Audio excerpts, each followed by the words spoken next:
all, it's Civ. First of all, it's Civ. Take a fucking breather or something.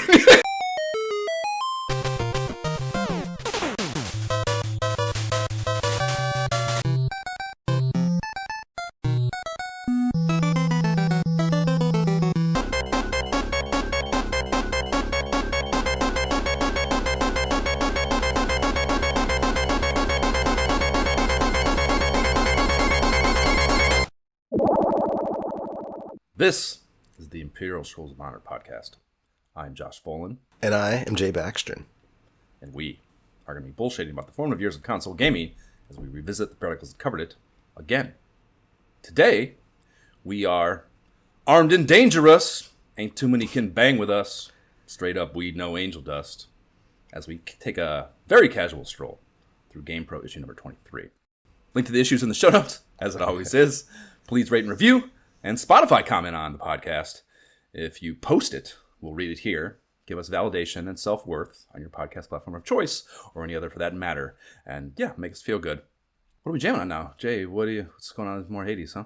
Definitely more Hades. I finally beat Kronos this time, for the first time. So, however, as you know, defeating the boss in a game like this does not mean the game is ending. You know, there's still more to do. So, but I was excited to finally get there because I've been feeling like I was kicking ass. Always more loot crates. There's always more loot crates. Oh, well, I mean, yeah, but even with Hades, like with the original Hades, there was more to the story. Like you didn't get the true ending until more happened. Like you had to actually beat the boss a few more times for something else to happen, and then like there's a whole thing. So with this, yeah, I only beat him once, but it's Kronos. Like he's the time guy. They keep talking about how he just keeps coming back. So there's more to come, but I'm happy to do that because I've been steamrolling through this game and I was starting to feel like, okay, even though they give you, spoiler alert, they give you kind of two different paths. So unlike Hades, there's one way to go. Hades 2, there's two ways you can go. So you're not just doing the same thing each time you run. So that's kind of nice to switch it up. But even with that, I was starting to feel like I was completing in-game objectives, mini trial kind of things, and like stomping creatures and just feeling like, okay, I think I'm almost done with this game soon. It's got to end. And so kind of getting to the official first end felt good to let me know, like, okay, I'm on the right path. I do this a few more times, I'm probably done with this game. Because it's fun, don't get me wrong, but I'm kind of getting done with it a little bit. You know, after like one run, before I could do like 4 or 5 runs easy before I wanted to like turn it off and do something else. And now like a run or two, and I'm like, I'm done. Gotta move on to something else. So. I can very much relate to that idea. I figured you would. I figured you'd be able to. But yeah, I gotta say, the next one I'm very surprised about. Gotta talk about it. Subnautica 2. You've been playing? And yeah, so why did I know this? Why did you not feel it's relative to tell me this? I purposefully wanted to save it. Because there's so much to say, and I honestly didn't think this game would be for me. As much as you've talked about it, and the reasons you like Subnautica, the original one, at length, like, are not the reasons I want to play games. And even some similar kind of games, I've kind of touched them and then been turned off. Like the whole being underwater the whole time, not regularly battling creatures, not being like a shooter. Are you on fucking Blue Sky with one of those people bitching about not having weapons? No, absolutely not. The funny thing is I've actually seen you talking to people about that stuff and just laughing about like, haha, that's why it's not for me. All of that said, as these things usually occur, Courtney, because as you know it's on Game Pass, said, hey, I want to try this game. This looks cool. So I said, and she said, hey, it's multiplayer. You get it too. What am I going to do? Say, no, of course not. So of course I download it and we're playing together. And after our first, 2-hour playthrough, the next night I'm like, all right, so we playing it again? Like, what are we doing? Are we getting back in? And yeah, I'm liking it so far. Just, I thought I would really hate being underwater, but I've gotten used to it. Like, I like exploring.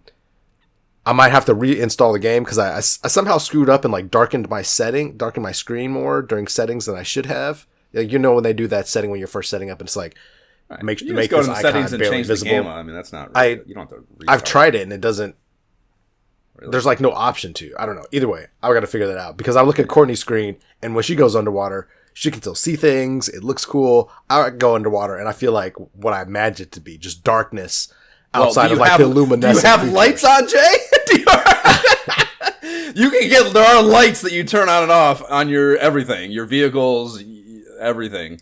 Well, regardless, it is terrifying and it makes me, so I'm less inclined to go spelunking in the deep dark, you know, at this point.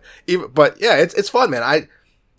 I'm scanning everything. I'm looking to find things. It's like, where the fuck is silver? We got to where we got to find this. Yeah, it's good though. I'm pleasantly surprised. Okay, well, you know, I don't know. This is in my shit too. It's behind me. I have a lot to say. I have so many questions though. Ask your questions. Let's get into so, it. Like, we don't have to follow the same format, Josh. Right, yeah, we don't have to follow the Word document. That's correct.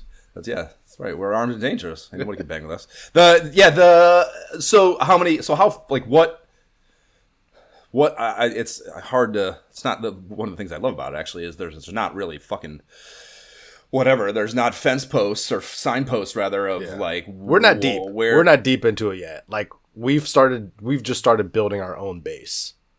Okay. So, well, that doesn't mean anything. We were going out before. We were going out before just. In fact, I probably didn't build my. I mean, I guess I built a base. That's not true. So you're saying just like your starter base, just by the life pod, I presume. Right? Yeah, we're just like going back and forth from that life pod, trying to get enough stuff to put on flippers and get a bigger tank or whatever, you know, those little. Yeah, it's funny. Baby steps, Josh. Right, you're like a Subnautica head.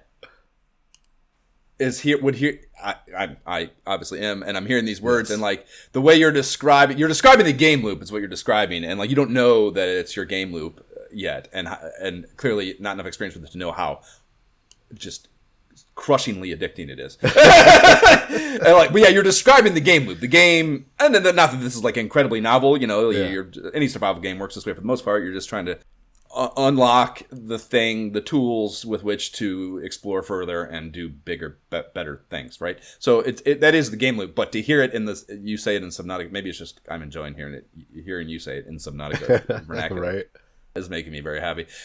Flippers and air tanks, these are things you want, yes. So just getting away from the base. It's like I'm trying to think. So are you going out and doing the, what are they called? The black boxes? Are you going out and finding those? And so what can we do here? Like, that was actually one of the most exciting things, because at first we were just kind of going and looking in caves and trying to grab what we could grab, you know, that kind of thing. That is also, and that's the biggest thing I have to say about it, really, is, I mean, there's a lot of stuff. You know, I had apprehensions about early access because of what it might do to the story experience. You know, so much of the way the first game landed on me hinged on the unknown and like the development of that story while you're experiencing the game loop and how well intertwined that is, you know.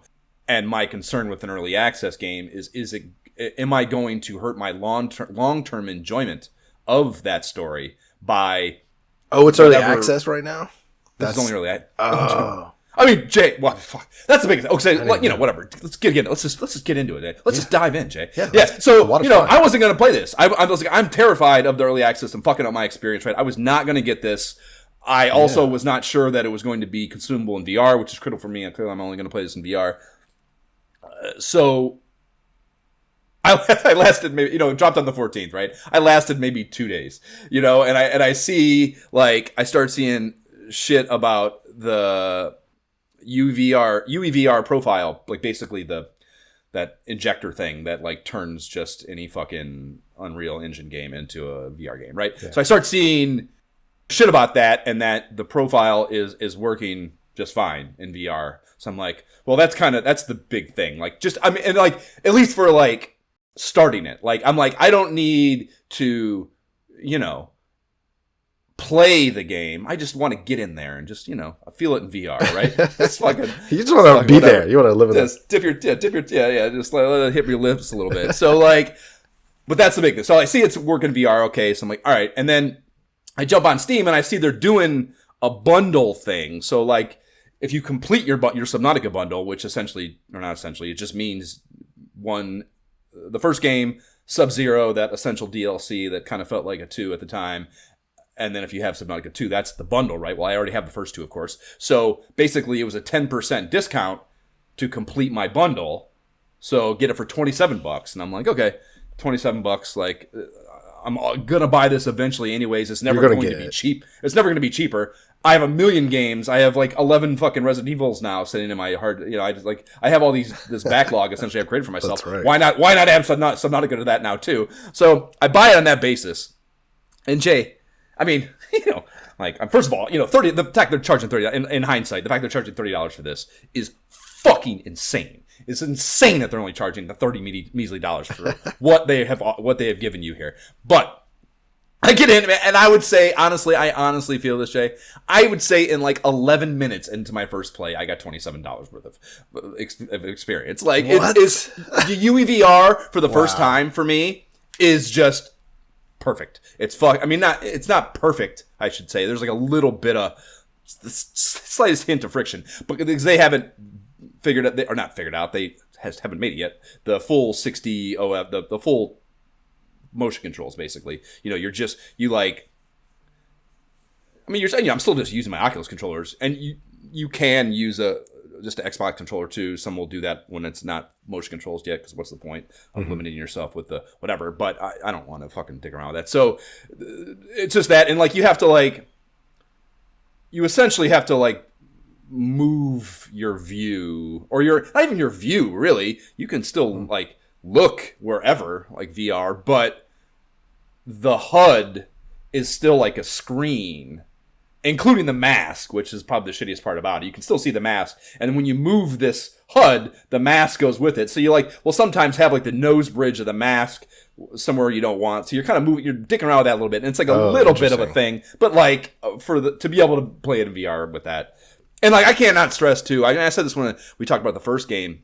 Like the first time I was able to just kind of fuck with it. And this was a very long time ago. But the scale of that game in VR is so much bigger than it feels when you play it on a flat screen. And I mean that's right. I think. Really?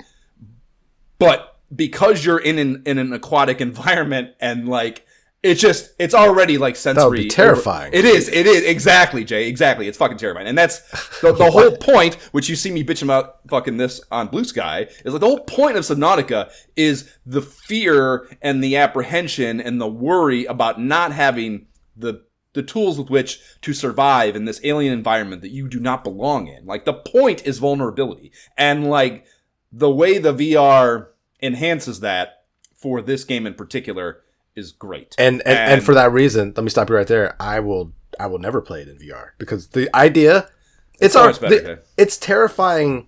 I'll tell you right now, also Jay, I'll tell you this game is not this one is not as bad as the first one, dude. What? There's a hole, and I'm looking at that, and I'm looking at my air, and I'm looking at the blackness, and I'm there's no way I'm going down there. Right. And I'm on a flat screen. If you think I'm getting into VR, are you kidding me? I don't want to hurt my heart. I don't want to have a heart attack because of a video game. So much better. That's the whole point, though, Jay. The immersion of it is. That's what I just mean. It's just the immersion of this game in particular in VR is just on a whole other level relative to land loving. Because on the flat screen, I think it's amazing the fact that I hated it and I still, or the thought of it, and I still want to go play it after we're done. You know. So okay. Right. Okay, well, yeah, so that's that gets me into it, and I started, I mean, I'm probably at this point, I would say, I don't know for sure, I'm of course not looking shit up, but I would guess I am 95% of the way there on the early access content. I played it fucked up a little bit because I left it on one time when I wasn't playing, so it increased my I can't just look at my counter on Steam, but my counter on Steam's at 60 hours. I would say I'm probably at 45 played, right? Which it doesn't take that long. Most of the reviews and shit, people are getting it done in 10 to 15 hours. I of course take my time. I am doing everything very incrementally. I am exploring. I don't, of course, not looking anything up. I'm not in a hurry to finish the story, basically. So that slows me down immensely relative to whatever the content that's there. But even if you're just burning on it, I think the amount that is already there is incredible for the first wave of early access. And again, for the price point and everything. It's just like, I just am so blown away with how polished it is. I mean, have you had a single instance of like where you felt the early accessness of it? I mean, dude, when you said that, if I forgot until I remembered, like, oh yeah, it does say early access, but in my mind, that doesn't exist. It feels like a completely polished game, right? Yeah. So, and like the thing is, I'm at the point where and like even the way they do that, even the way they do the edge of what's been built so far is like well done. It's organic. It's within the confines of the like kind of story of the game. It's even that is like well thought out and done, right? So this is all to say, nice. Like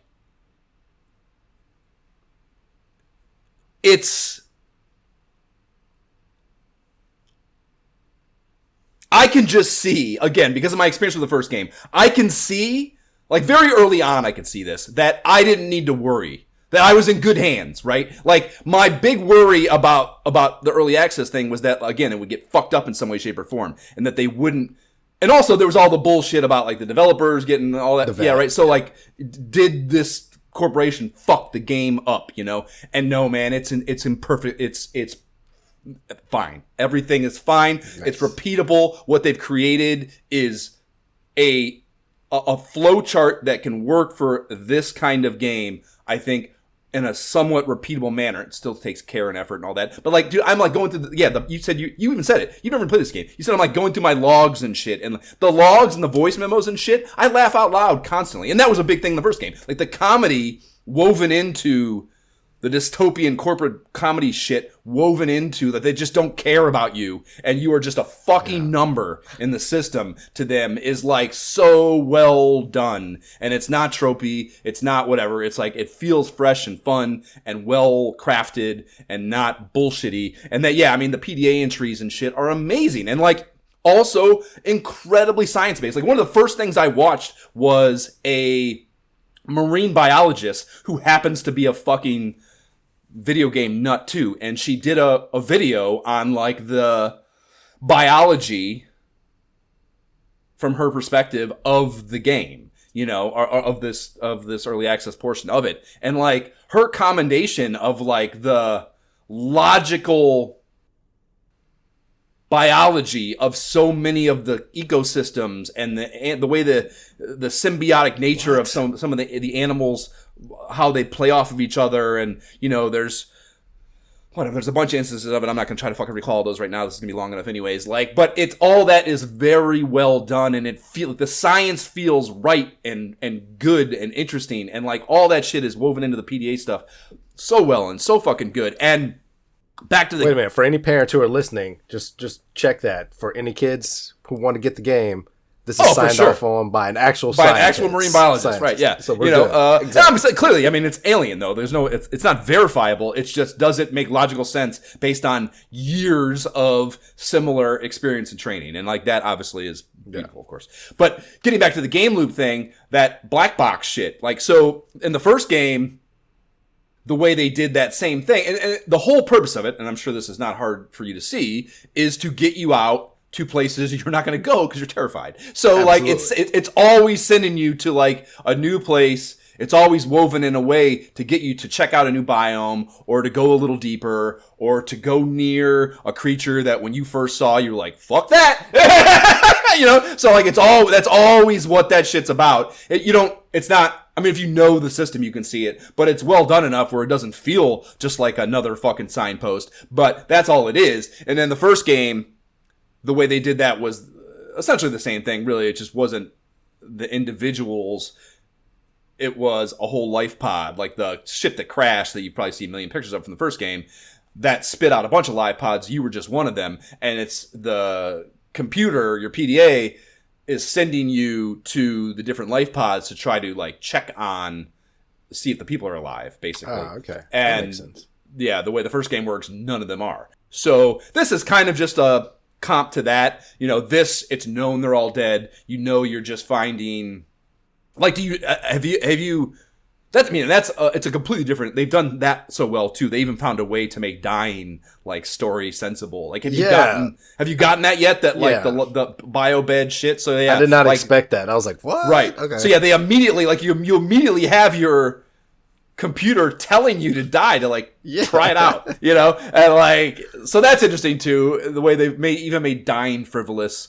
Where that, I think even that was like somewhat sacred in the first one, but in this one, it's just all the more expendable. That's what I was going to say. I did not expect that at all. I thought for sure it was going to be like, if I die, I'm screwed. Like, I don't want to, this is hardcore. But you can't play that way. There is well, maybe not actually. I don't know that. The first one had a hardcore mode. I think it's got to have that. It has to have that as an option. I can't remember though off the top of my head. But yeah, maybe they don't. I don't know. Either way, like, I was just shocked to be encouraged to die. Yeah, I was like, really? Right. Are you sure? I just want to dive down in there? That story, that part of the story for this game is a huge part of it. And it's so well woven into the whole fabric of everything you're doing. It's so good. And it's such a great, I don't know, upping of not the stakes, but the upping of the comedy, the story world, whatever. It's really well done. That's going to keep developing so well. So be excited about that. But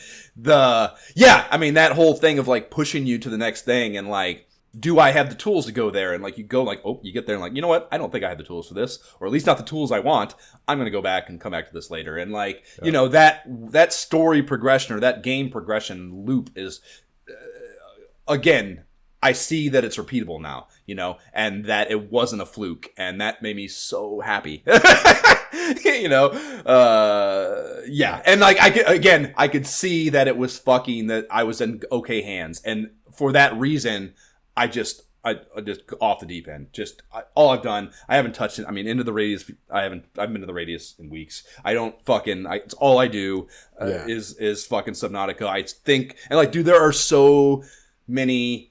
I mean, the game is gorgeous. It's fucking beautiful. Like I already said that. And that's the thing too. Like, I'm looking at a VR version and like, it looks fine. But again, the mod is not, I mean, this mod was out, dude. And like I said, the last update I got, I think was the 16th. So 2 days later, I actually haven't checked because it's fine. Wow. And like, I'm actually worried about, because you just never know with this shit. I'm worried about like updating fucking it up, and I want to at least finish the story mode before I start trying to do that. So I haven't even tried to get any of the better versions, but I know I've seen people bitching that the stereoscopicness, which is essentially what turns it into VR, isn't perfect yet. And there's like, it could look visually better basically.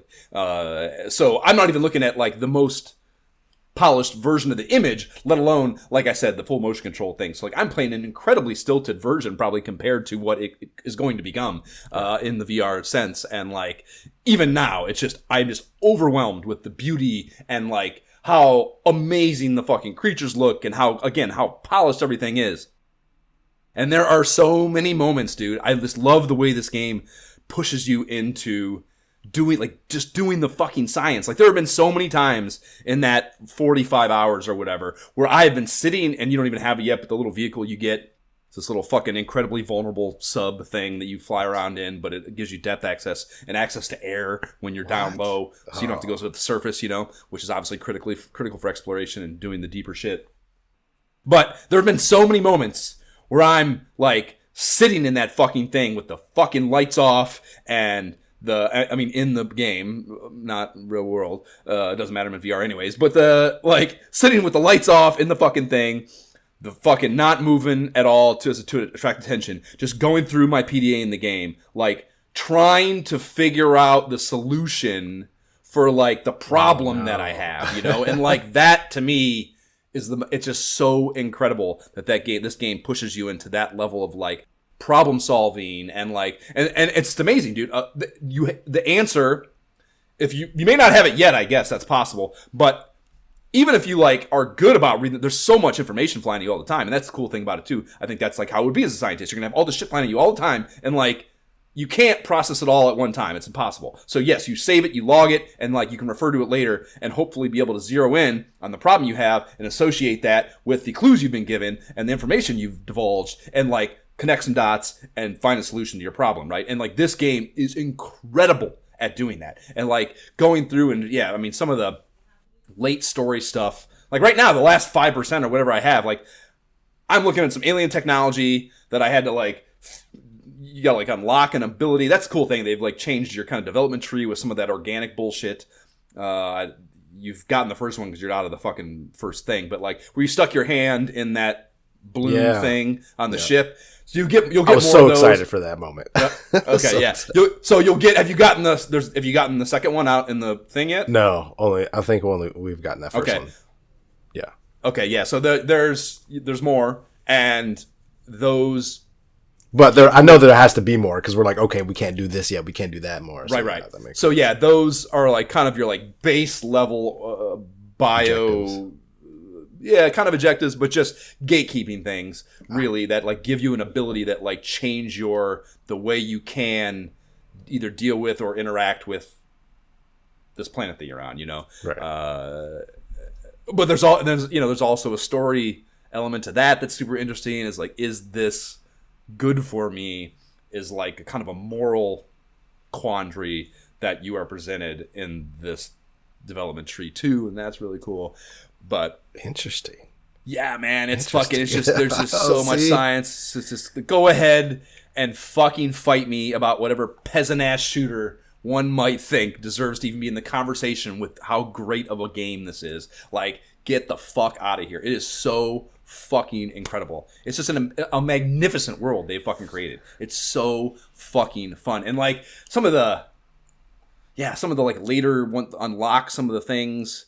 And like there's so much, dude. And even knowing the first game, there was a thing that I feel like actually I should tell you this. I feel like I guess a hair of a spoiler, but like you can get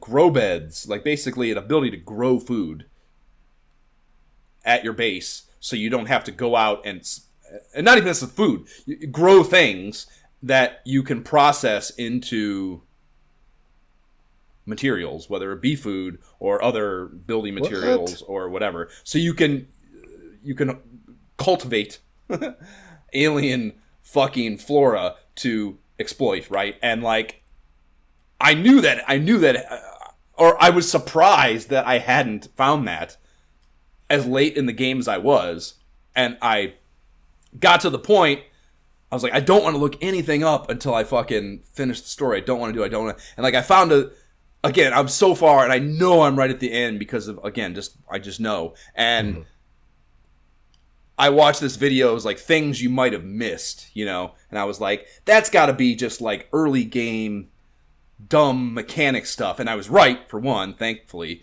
But yeah, there's like simple shit that, again, not spoilery. I just think it's like within it's just opaquely buried in the game's mechanics, and they don't go out of their way to draw the stuff to you or draw your attention to this stuff because they want you to even like functionality of your built equipment. They want you to discover that. They don't want to lay at least all of it out to you, you know. And there's a bunch of stuff with that tadpole. You don't have it yet, so I guess I'll wait on that stuff. But there's things about that tadpole that you can do, especially in multi, that's fucking amazing. That you just, at least maybe part of it is because I played the first game and these things weren't there. There wasn't a multiplayer component, and some of this shit wasn't there. So I just kind of intuitively thought that the second game would follow closer in the footsteps in some ways than it has, and that's maybe just dumb on my part. But yeah, there were things about that I just whatever. But yeah, the grow beds are a thing that you will find. I promise you will pass them, and like it can look like. I know what they look like. They look just like they did in the first game, and I still went by them a million times. I could see them from my base. I watched this video, and I saw where they were at. I was like, I am fucking like inches from those, and I played 95% of this fucking early access game without that ability, which means I was out doing all this dumb busy work for so long that I did not have to do because I couldn't grow this shit at my base, you know? So like, yeah, I could literally, dude, I swear to God, I could see the one out of my porthole when I turned the game on after I watched the video, and I went to go outside, and I looked out the door as I was walking towards it. I was like, I can see it, motherfucker. Like, I literally had fucking been looking at this thing every time I left my base for like 20-some game hours, and I fucking, or 20-some real-world hours, rather, and I fucking hadn't gotten. So, there are fucking grow beds. Keep your eyes peeled, because they're a huge part of, like, quality of life in the game, and even the guy in the video said he heard a lot of, the reason he put it in there was because he's heard a lot of people bitching about not having the grow beds, and for whatever reason, yeah, you just, they must for some reason be, and I don't know why, because they're in a place that is a major POI, and missing. Well, that's kind of cool. If people, they don't have just everything out there you can see. You go like, you gotta figure it out. I told you that to begin with. This game is entirely predicated on, like, you know, again, the way that first one works. This one does it too, but it for some reason it's not as impactful. That first one, just maybe because I played the first game, maybe that's why it's not impactful. I don't know. Maybe you did feel this way when you walked out, if you first see that tree and you first walk out of the life pod after you come up above water. I mean, that moment. Like, the first game had that moment too, where, like, you know, you wake up in the life pod after you knocked out. That's like their.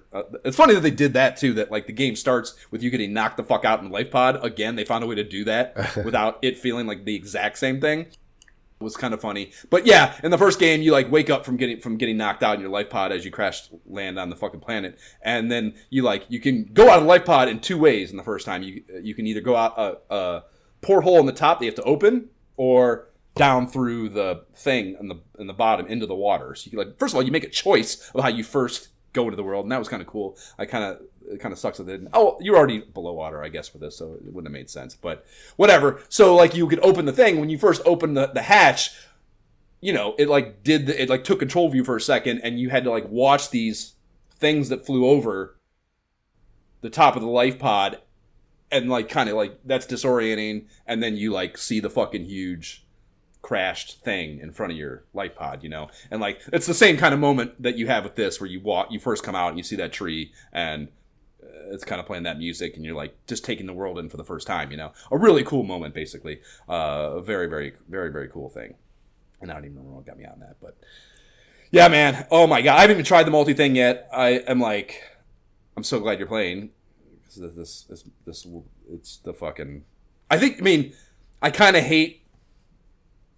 So much of the game, dude, is that unknown. And, like, I mean, there is a cool element of, like, being able to work with a team member and, like, figure stuff out that way. But, like, so much of the game's, like, allure, I think, is sitting there alone with your PDA and being terrified of wherever you're at. And, like, the isolation of that, I think, is so much of this game that Jab bought it, and I was like, you know, I told him, I was like, you should play the game solo. He would want to do that anyways, I think, but play the game solo, and then once we both finish the story mode, jump in together and sandbox around and, like, you know, do cool shit together. But, like, yeah, so much of the game experience is that isolation and, like, being the only human being in this incredibly alien space. And that, I think, is a little bit lost with multiplayer, tackling the story mode. So I'll tell you that kind of, I think you would be better served to play that game alone and then jump in together and fuck around. And I was alluding to also, I would love to do that once you've played the story mode too, because I clearly don't want to ruin that for you with my knowledge. So I mean, that's one perspective. I don't know that I agree though, and I don't feel like I'm really missing anything, because the way, like, I would maybe feel differently if there were big creatures that we had to fight, and, you know, kind of a more traditional game. But, like, the way that we have been playing together and the way it's set up, like, it's not, like, you still have to have your own, your objectives are still personal objectives. So, like, we're playing together. I still have to build my own flippers and my own tank and my own, like, everything. Sure. But you go get that. You go get the material from the same place together, and, like, no. But I'm saying, but that's not even how we're playing. Like, we're just going out together. We're talking, but we're going out. Like, I'm not following her. Like, there was only been one moment where we were like, let's try to go. Where she was like, I found this cave together in this hole together. See if you can find me. I'm like. Okay. I'm like on the screen. Well, that's good. So you're like underground to me. Yeah, okay. Yeah. So to me, I'm like, you're underground to me. I'm not even going to try to attempt to find you because I don't have enough air. I'm scared. It's funny. I think that's a great shining of the light on my lack of experience with lack of abrasion towards multiplayer is like it didn't even occur to me that you would play the game and just exist in the world together and not like be joined at the hip the whole time, you know? Yeah. Like that did not even cross my mind. Well, it's fair. It's fair to think like that because if every other game we've played together that's been an RPG, that's what we do. Because she's much more of an I want to explore 100% of the map type of person. It typically ends up being, okay, I want to battle, you lead the way, I'll follow you, and then I'll take the enemies or whatever we're going to do. So typically, yes, that would be how we would play. But because this is not that type of game, that is not how we're playing. We're just going out. All right, let's try to find this. Like if we see something like with the black boxes where it's been like, oh, we need a battery. How do we find batteries? Like, oh, we got to make this thing. See if you can go find them. So then we're off out looking in our own way. You know, so we're never. You can really always together. communicate. Like, does it have like a? You don't say yeah like that. That was the cool thing I liked about the Forest. Actually, the Forest was cool. The multiplayer because you had the two-way radios. At least, again, if you did it the way the game wanted you to, or the way the game provided, you had these two-way radios that you had to literally have out, equipped essentially in your hand, and hitting the button to speak. And to hear it, you had to have it out, basically. So. Well, clearly, this is more advanced technologically, and it's not going to work exactly that way. But I was just curious whether there was like a distance possibility where like that communication would not function. Oh well, I wouldn't know because we're sitting next to each other on the couch, like we're not a headset, so. Oh, you know what I mean? Oh, I see what you mean. Okay. Like because our TVs so are you turn your mics off. You can't. You turn your mics off. You can't even hear the in-game. No, the sound is on, so we're not using our headsets or anything. Right, no, but I mean, sorry, the microphone, not the headsets. Okay. Yeah, we're not using headset at all. It's just, yeah. So the only thing that yeah, I'd be curious, I guess, how that works then. Yeah, even with that, it's fine because like she'll find something and trigger some commentary happening, and I can ignore it if I'm like down in a cave something, and it can pique my interest. Like, oh, what was that? I'll have to, take a look at that later, kind of a thing, but. Yeah, I wouldn't know how ping too. You hit there's a ping thing too. I noticed. Is you can actually ping. Oh. Yeah, you so I don't know. There's so much I don't know. There's so much that I don't know. Yeah, I imagine it's not permanent, but I've definitely there's definitely if I hit the stick twice, my right stick on fucking here, it drops like a little arrow thing for a second or for some period of time. So you can definitely ping for sure. And my guess is I can't obviously see my own ping, I don't think, on my like HUD, but I'm guessing that when you ping like that, it becomes a HUD marker for however long it lasts, and you could just go to the marker, would be my guess. But okay, I'm gonna have to check that out then. That's good to know.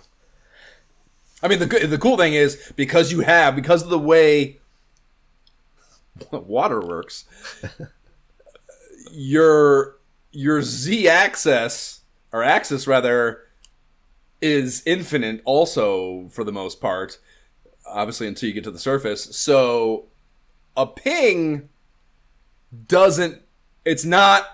you can't always just go in a straight line to a ping is I guess the ultimate point. You know, maybe in a cave, if you went in whatever your straightest line to that ping is, it may put you in a parallel. There's just a lot of variables that make pinging less of a hack, I think, in this game than it might in many others. So that's interesting too for the multiplayer. But for sure. But even that's what I mean. Like you can see that person's like icon, like their name, gamer tag. So I could see. Oh, you can always see them anyway. Yeah, but again.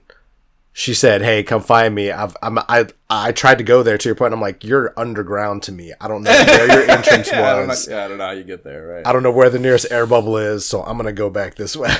Oh man. Okay. Well, yeah. Once you fucking guys finish the fucking story mode, let's jam because it's so, and like that part of it too. You've started fucking with the dude, but that game and that the leap in base building mechanics from the first game to this it's not even, you can't even have a conversation between the two. It's so much better and more advanced and more polished and more customizable and blah blah blah blah blah blah. Like it's so much better and so fucking cool. And I've already seen some of the fucking structures psychopaths have built. The big thing is like the big leviathans. Which is funny, I did this too without being immersed in like the videos and stuff. I just like thought to do it in the first game. But that Reaper Leviathan 2 project I had when I first was playing the game, maybe on like PS4 or something, where like, yeah, because I remember doing it on the PS Network is where I was posting those videos. Like basically building a tube. It was Reaper Leviathan Tube Inc. is what I called it. And it was like basically just a tube from like a completely safe place all the way into this fucked up area just so I could where I knew this one Reaper was, just so I could watch it swim around from safety, you know? Yeah. And like people are doing shit like that. They're building like wild ass bases that take them out right up to a certain place with a certain thing that you will find and be terrified of. And that's the thing too. Like clearly, this game's like big part of its like I don't know hook is like how terrifying are the Leviathans in this world, and like they fucking nailed it. The two real major ones in particular are like absolutely terrifying, and when you first bump into them, and they do the music composition too is so well done that they kind of organically weave that into the gameplay in a way that's good and emotionally resonant without being whatever too much of a tip of the hat, you know. It's perfect too. So yeah, when you first time you bump into that first one, you'll know it's something's happening and it can't be good. And it's all like your first introduction to something like that in this story world is going to be in a place that you do not have the sensory capability to know anything, basically. And just again, the imposition of unknown in those moments is unrivaled in video games, in my opinion. And like, yeah, your first experience with that thing, and like you're always too far into it. You can't just be like, oh, eject. Like, it's not like you don't have that as an option. So like, can't just turn around and run away. Right? Yeah. Well, you can try. You can try, but you're not gonna feel good about that solution either. It's so fucking good, dude. It's so good. It's so fucking good. All I want to do is get off this podcast and play it right now. And again, I'm so close to the end. I came up with an idea. Like, yeah, I sit in the shower and think about like, oh, what's the solution to this thing? And like, you know, I think I have the thing I need. I think I unlocked the idea at least to what I need to be trying to explore to find the next step and maybe finish this story mode. So yeah, it's all I can think about. Wow. And I was working all day yesterday. I didn't get to play yesterday. Very upsetting. Work getting in the way. Damn. Yeah, awful. Life is awful. Yeah, man. Subnautica's good. Okay. Next topic. What? Before we spend another hour on that, what? Anything else or just Subnautica? I mean, that was the main thing. I've been dipping my toe. I thought about bringing that in last, but I just really wanted to talk about it.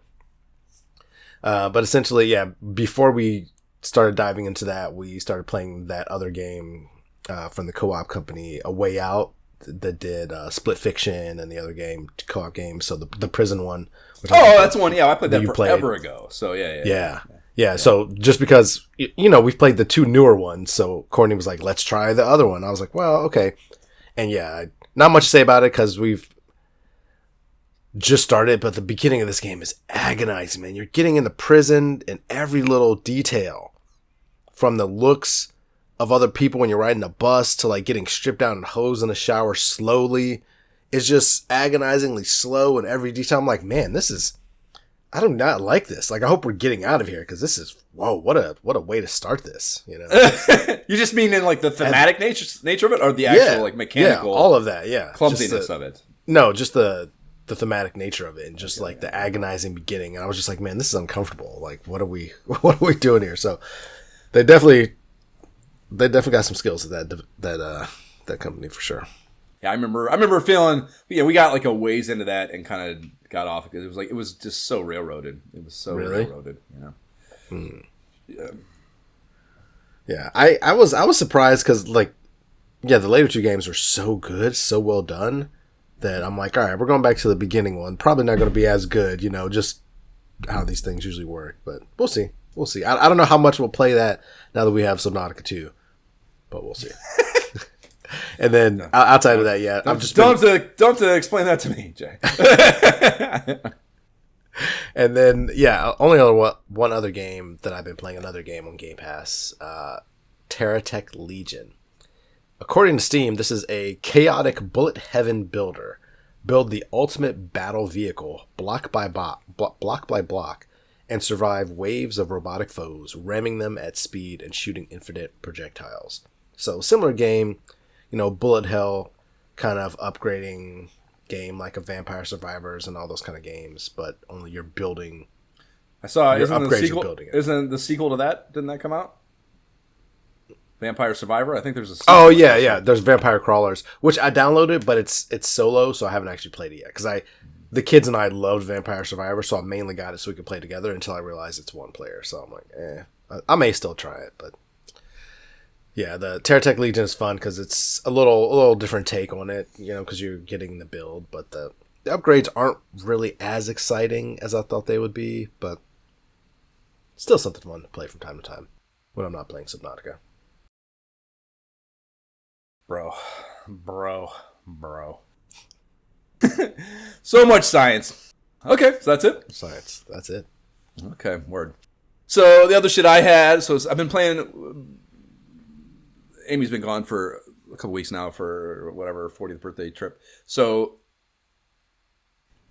all Subnautica for that. But before she left, we'd kind of gotten into a Civ kick. I've been playing quite a bit of Civ 7. And I got, that Civ is like the different leaders and stuff, they have done, and this new one takes even further, like a really concerted effort to create variance in the gameplay experience by giving each leader different tools and skills and special buildings, special units, different abilities that others might not have. They've always tried to do that, or the past few games they've tried to do that, and to varying degrees of success, I would say. This one's, again, all of them to the max that they've achieved that I think is present in this 7th installment. But I played as the pirate leader for a game. So I always just choose random. It just exhausts me to try to pick a leader. It's not that important, or I didn't think it was that important to me until now. And also just it keeps from feeling too stale to try don't do a new leader and figure out some new problems and a different way to approach in the minute way that maybe it changes the way you approach something outside of your normal fucking kind of flowchart. But yeah, I got threw in as the pirates and whatever the fuck that guy's name is, and I could not believe how different of a game it was. The biggest thing, it took away your ability to you couldn't get settlers. You could not build a settler, which in Civ is crazy, right? So how do you play then? Right. So what it does is it forces you to become militaristic very early on, and you can only your ships can take coastal cities and coastal city-state kind of things. So you have a little bit more of a capture capability early on, and you're it kind of force feeds you naval units. But the other big thing it changes is your naval units can attack other naval units without prompting war. So you be like a pirate, right? So you become pirates. So it's just, completely changes the way you play the game. Now, the thing is, you're still attacking the unit, and they still know who it is. It's not your identity is masked or anything. So we're playing, and the way we play, it's not confrontational. We don't really fight each other. We just kind of exist in the world and try to be diplomatic and whatever. We don't fight, right? But I am severely and she's gotten a little better too. Well, I told you she's been Googling. She won that one game. She's getting better, and therefore we're more competitive a little bit maybe than we've been historically. And okay. And I'm playing as this thing where I'm severely handicapped in so many ways. I can't settle whatever. I have if I don't use. That's the thing. That's the trade-off. Basically, is these naval capabilities that I have are the trade-off to the limited expansion flow chart that I have available to me, right? So I have to use that, or I'm crippled, right? And like, the really cool thing too is when you attack a ship, when you kill it, instead of killing it, you absorb the unit. You get the unit. So like you can expand your fucking navy crazy fast if you are aggressive, right? And that's how, again, you offset the limitations. So I start attacking her ships late in the game, and dude, I mean, I don't know if I've ever seen her so angry. Oh no, dude! She was like a fucking toddler, dude. Like a fucking toddler. She closes her fucking laptop. She's like, "I'm not playing. And she like gets all fucking pissed off. What? I'm like, I try to explain myself. I'm like, that's the way. First of all, it's Civ. First of all, it's Civ. Take a fucking breather or something. Fucking chill the fuck out. Yeah, she's like, and like, not only is she like not playing, but she's like pissed. She's like fucking pissed. Like genuinely angry at me. And I'm like, it's the only fucking, it's like, that's the fucking way I have to play that way. First of all, it's Civ, but also I have to play this way or I'm completely handicapped. Like, fucking relax. And yeah, so super pissed off and like, whatever, she got a handle on her shit. But it was like fucking 8 minutes of me, like, I was like, fine, fuck you, I'll just keep playing then. And like, like, I think that pissed her off even more, that I was not gonna, like, whatever, I don't know what I was supposed to do, I don't know what the solution was, but that she preferred, but, yeah, whatever. So she eventually logged, whatever, like, got back on it, we kept playing, she, like, fucking chilled out. But this all was a prompt for me to ask you, do you take it easy on Courtney when you play video games that are competitive, or how do you approach a competitive environment game? I feel like Courtney is a completely different beast also, so. Yes, absolutely not, first of all, when it comes to that. So I guess it depends on the game. Like, she will not play something like even video game Monopoly because she's like, oh, you're too competitive, blah, blah, blah. But then we'll play other games like Trivial Pursuit Live, which, like, the whole game is to win. Like, so, you know, it is what it is. But then I guess the most close comparison is when we play Age of Empires or something. Right. Generally speaking, we will not, like, we'll try to be on the same team, the same side against the computer, so it's more diplomatic. But if there's a mode or whatever where it's just me versus you or a board game, like, no, absolutely not, because there's games where, like, certain board games, for whatever reason, she just won over and over and over, and it's been a known thing. So I'm like, oh, absolutely fucking not. Well, you get zero kid gloves from leniency. Yeah. None. When we're stepping in the arena, we're going. Well, that's the interesting thing about Civ 7 is the way the ideology system works. You you don't have total autonomy or total agency over who you're going to even be allowed to align with. You know what I mean? Oh, really? Oh. Yeah, and especially because, like, you know, you pick a leader, but in each different age, you well, I don't know. Yeah, I don't think you can choose that. You get different, like, you become a different civilization with a completely different set of sub-rules and ideologies and whatever. And, like, you just don't have control. At least it's not as easy to predict who you're going to be allied with and, like, to really be deliberate in that. So, like, yeah, they're on top of the randomness with the other leaders, you might even, like, automatically butt heads with other player characters just based on ideologies, and it'd be a much bigger uphill climb to even try to be diplomatically coexistent, you know. So there, yeah, Civ does a good, this newer Civ forces you, I think, to be a little more impartial to just whatever than you'd want to be anyways, or than you're trying to be anyways. So that's an interesting thing about Civ. But yeah, okay, so there are things, but you've got to, basically, I guess the way for me to process that answer is the only way you can be competitive without running a risk of a problem is if there's a known aptitude that she has in the thing that you're playing. Is that, is that like the way to describe it? Yeah, if we're playing a game that it's like a board game or something where it's clear it's me versus you, then it's go time. Like, there's not even a question. But generally speaking, the video games that we play together are generally cooperative. So, you know, except for like a Mario Kart or something like that, which I will say, and I didn't mention that with the Switch 2, we've been playing a lot of family Mario Kart World on there. And so with that, it started out, at least my idea was kind of like, okay, when we're all playing together, hopefully we finish 1 through 4 or 1 through 3, depending on how many of us are playing. And once we're in those top spots, then we're good, only use your weapons on the computer. But Zeke is not like that. So I've just been like, okay, all right, fine. I will take you out if you're at first place. Light your ass up. Yeah, I will light you. So I will dial it back depending on which of them I'm playing as well. Right. But otherwise, when it comes to Mario Kart, I'm more diplomatic. Oh, dude, it was so funny. And again, of course, that just pissed her off more. How funny I thought her losing her naturally. Shit was. Yeah, I was fucking. My face hurt. I was fucking smiling and laughing so hard because I took her fucking galleon or whatever. It was so fucking funny. It was so fucking funny, dude. It was so funny. Okay, well, so yeah, playing some Civ.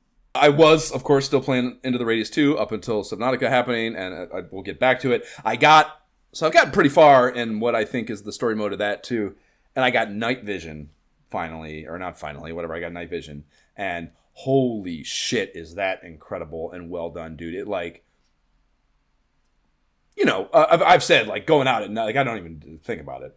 Although this one less so than the first game, maybe just because my aptitude and experience with it is greater and more, and therefore less fear.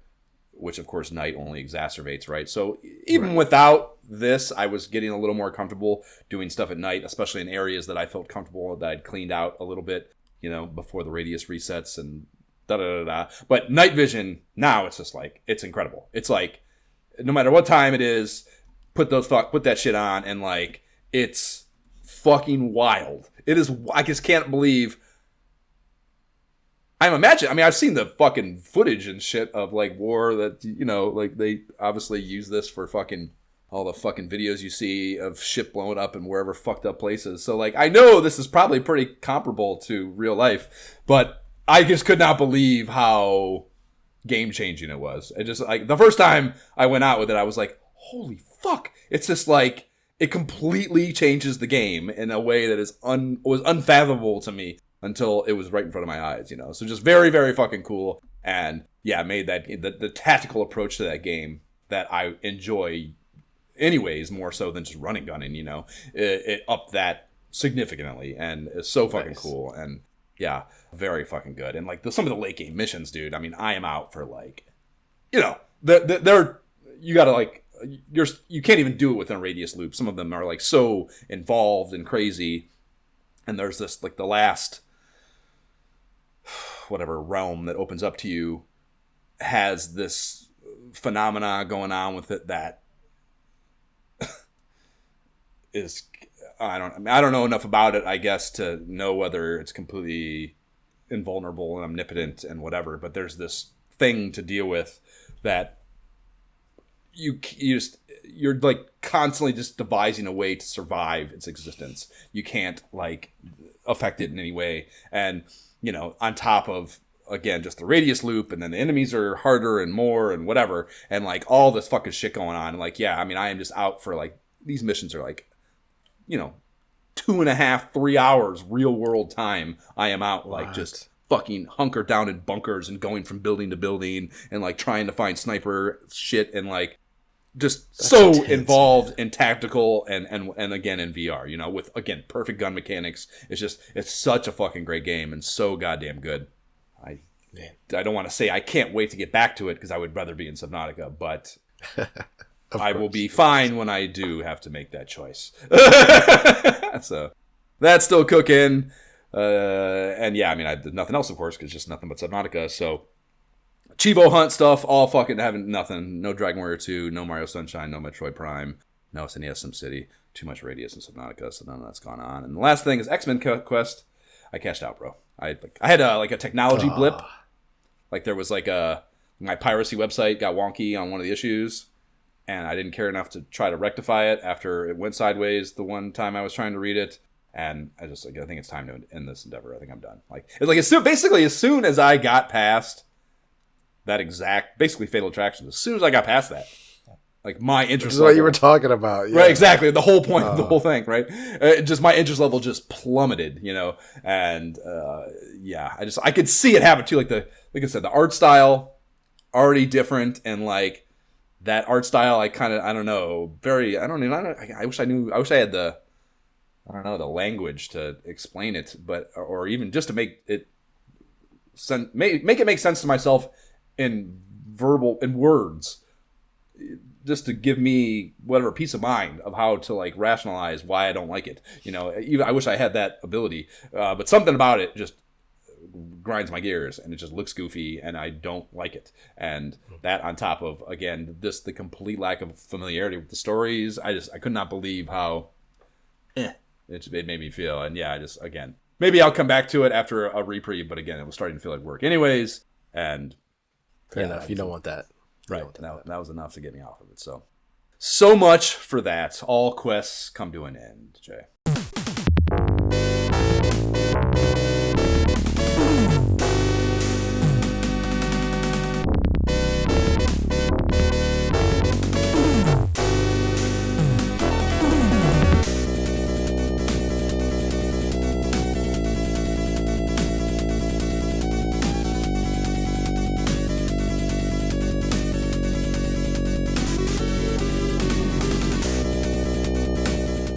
Title theme from Valis 3, kicking off this GamePro episode.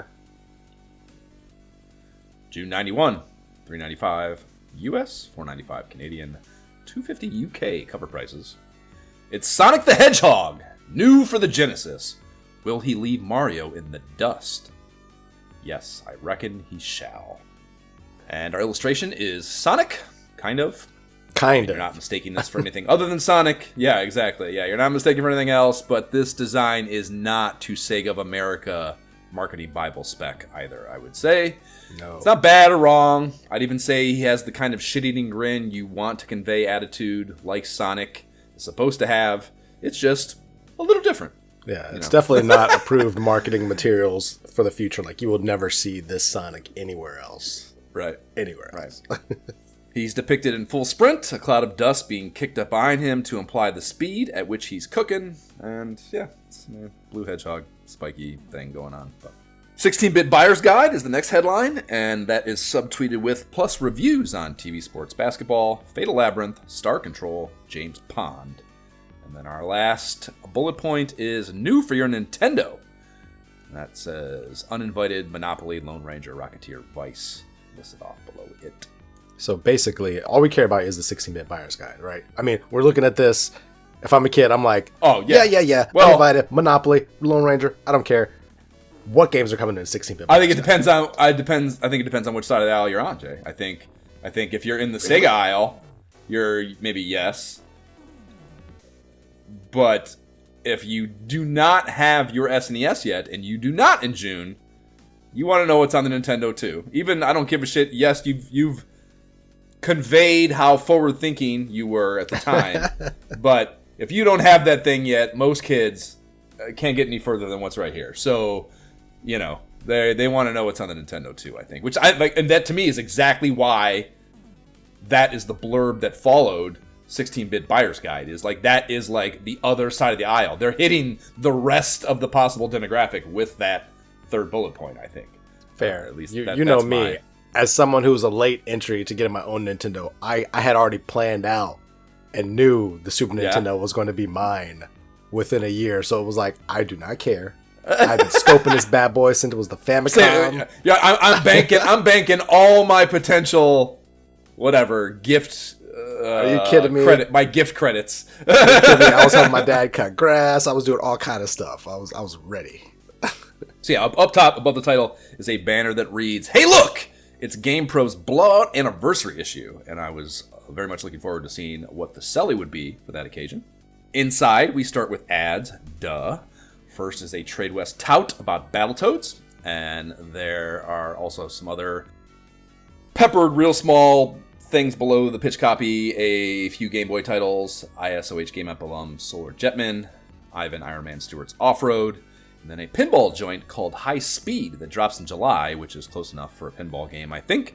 And this is Rare developed as well, just like Battletoads, which means it has promise. So I did try it. Did you fire that up? Okay. They start off with an absolute heater of a David Wise title track. Very, very good. Of what is a lengthy banger OST in general, actually.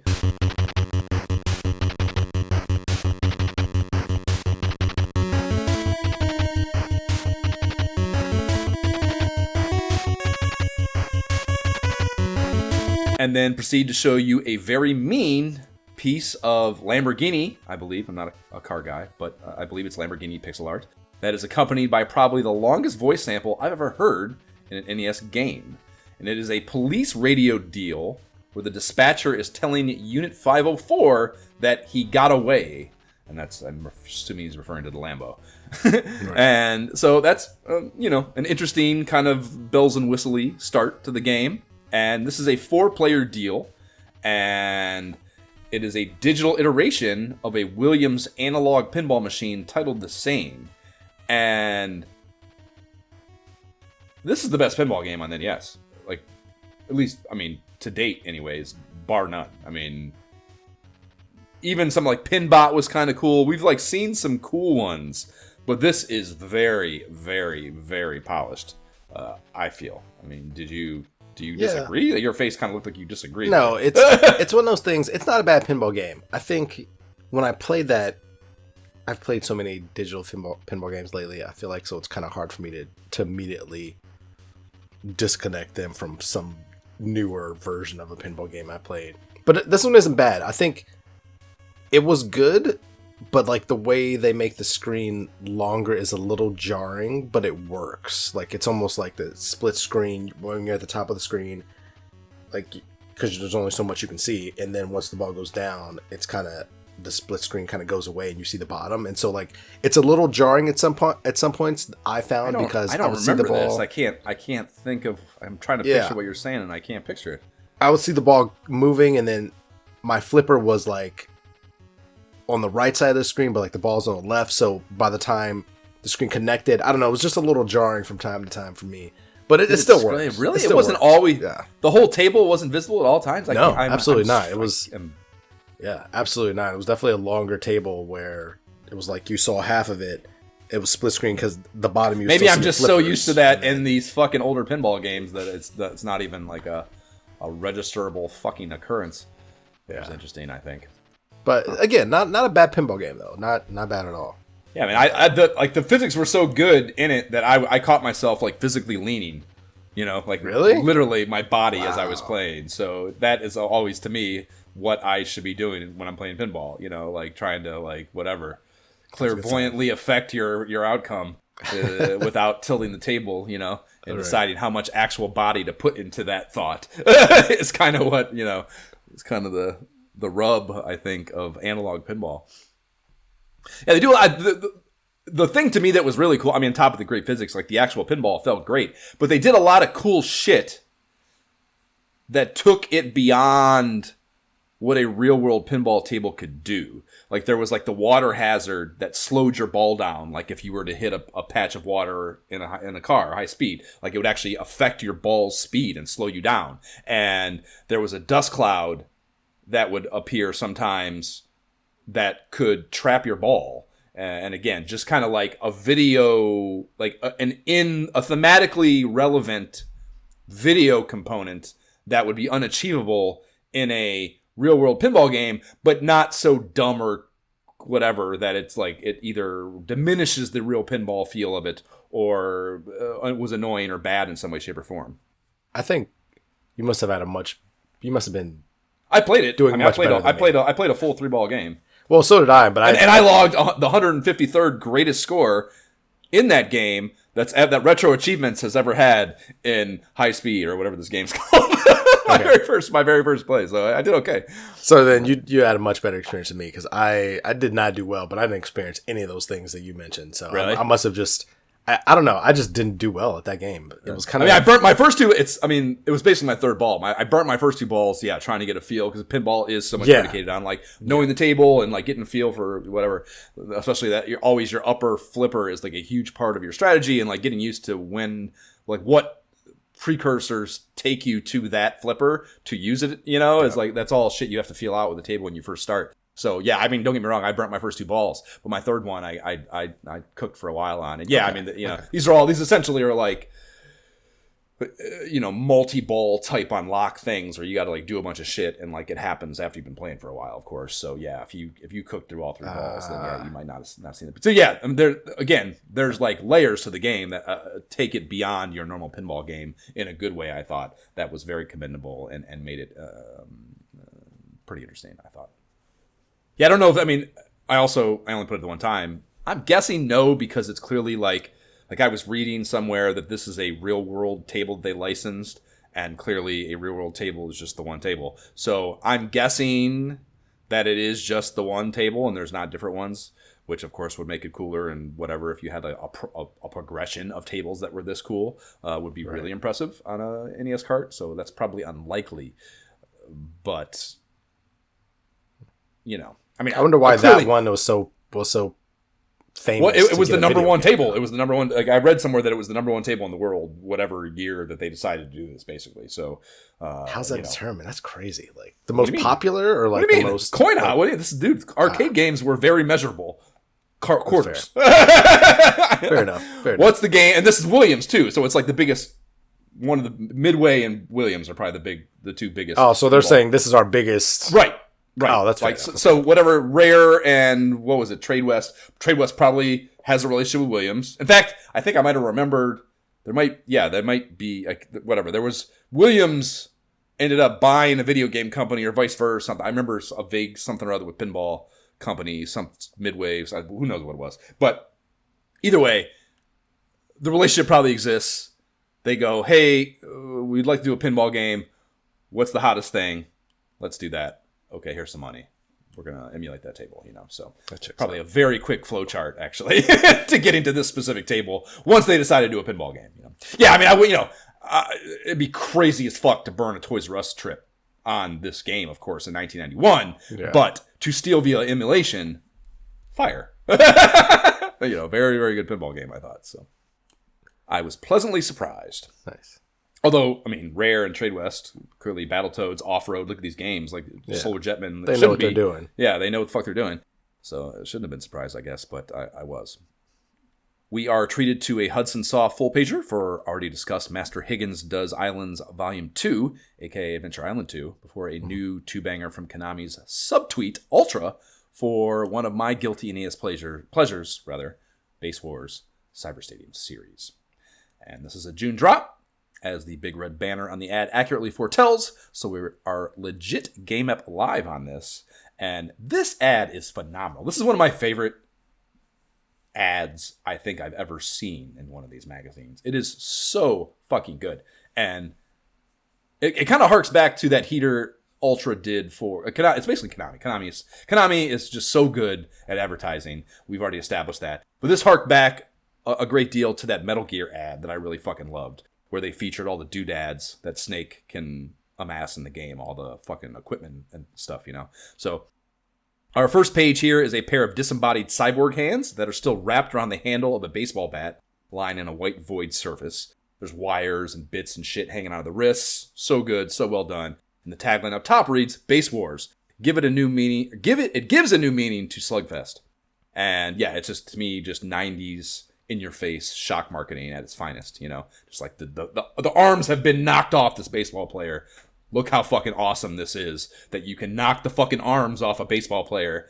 Go video game, so that was very clearly communicated, and that's the way the 90s did it, I thought. And then that's followed with a meaty blurb of alliteration and other bombastic copywriting techniques down below. And Konami was just, again, so good at copywriting, I think, with their advertising back then.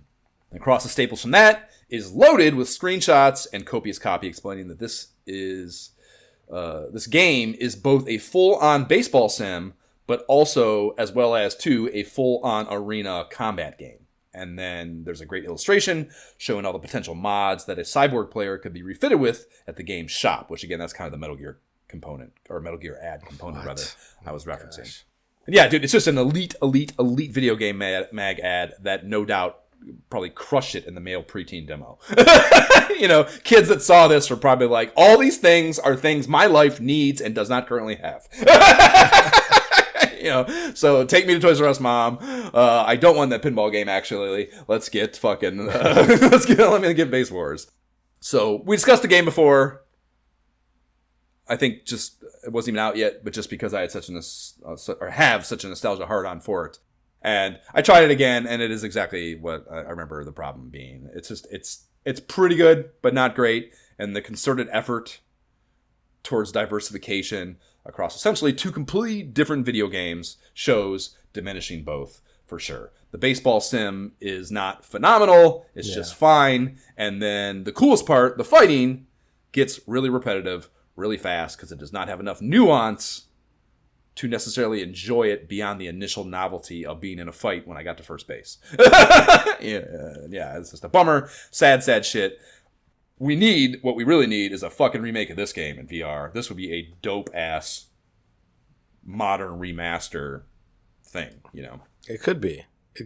Like, if they could actually give it a cool fighting game and a cool baseball sim and put them in the same package, that would be a fire-ass fucking video game. Yeah, I don't remember how I felt about this before, but the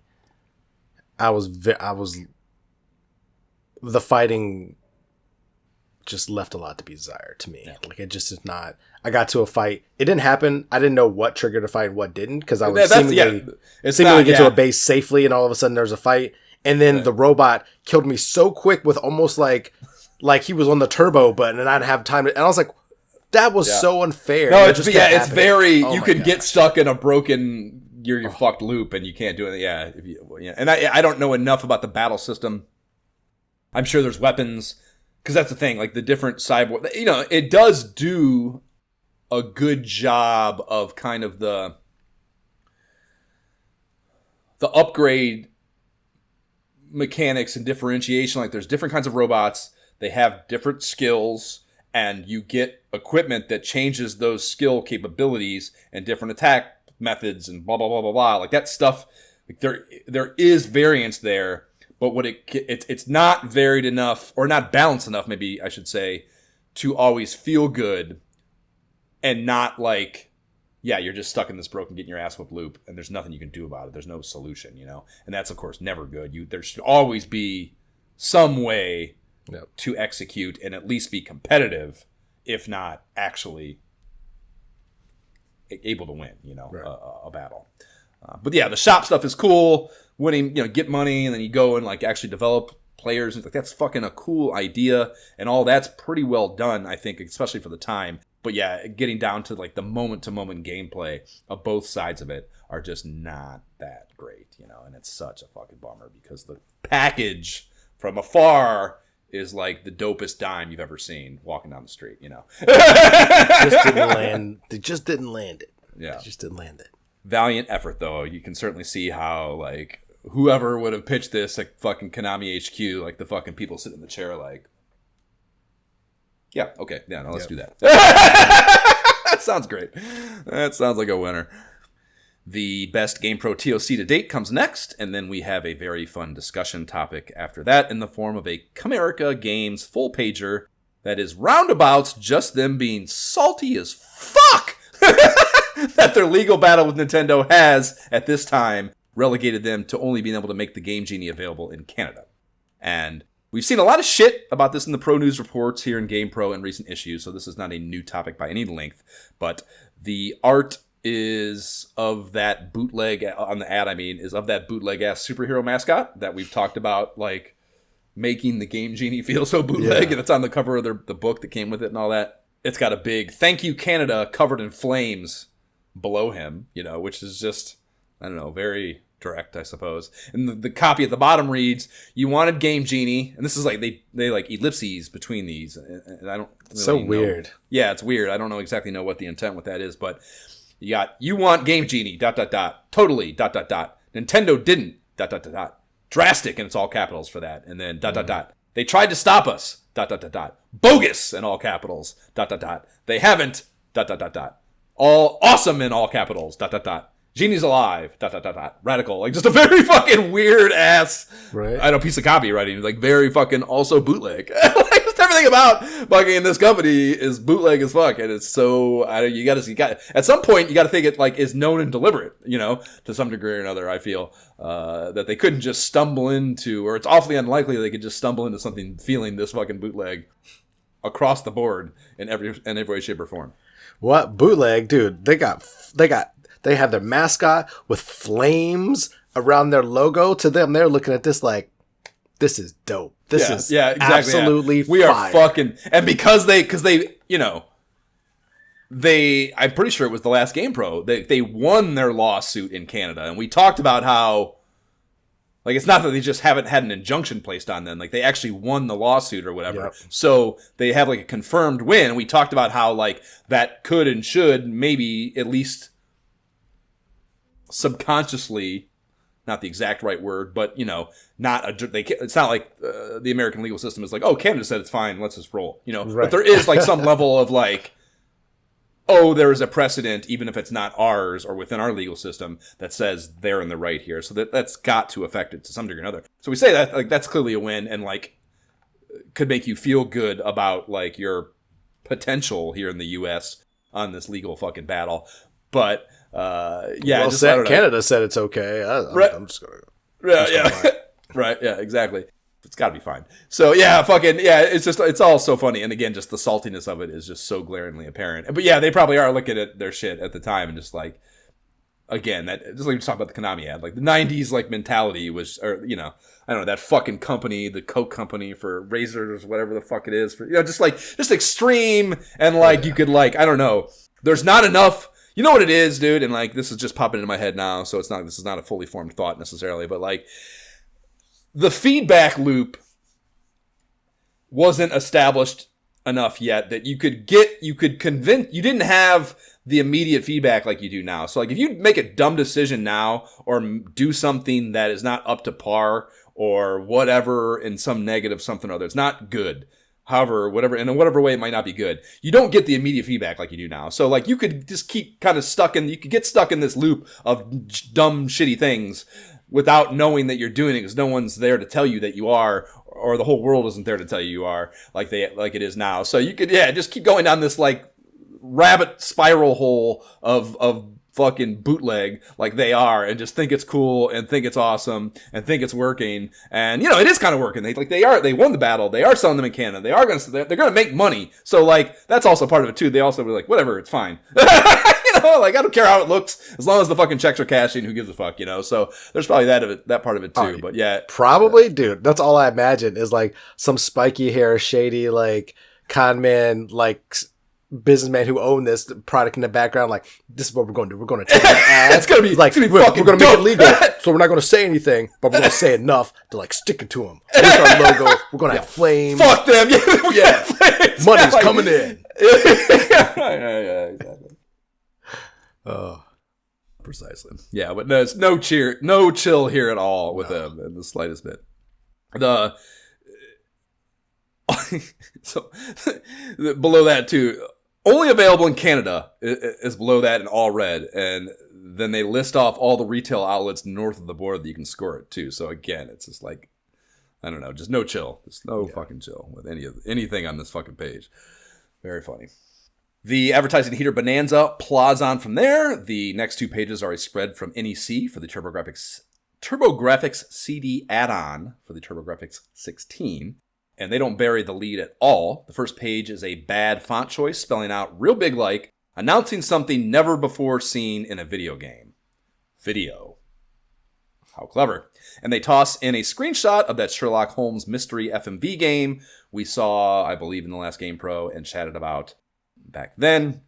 There's no MSRP or anything, but they do. Also, a very poor design choice, a radial orientation. Man, that's hard to say. A radial orientation. You have to turn your head or the mag to read. Like, you literally, can't fucking read it just holding the mag normally. And that seems, I don't know, maybe, whatever. Again, weird 90s marketing. If you have to spend time turning the magazine to read the fucking thing, maybe that's good. I don't know. But they provide the stat that a CD holds 4,400 megabits of data, and that is 2,000 times more than a standard cart for the system.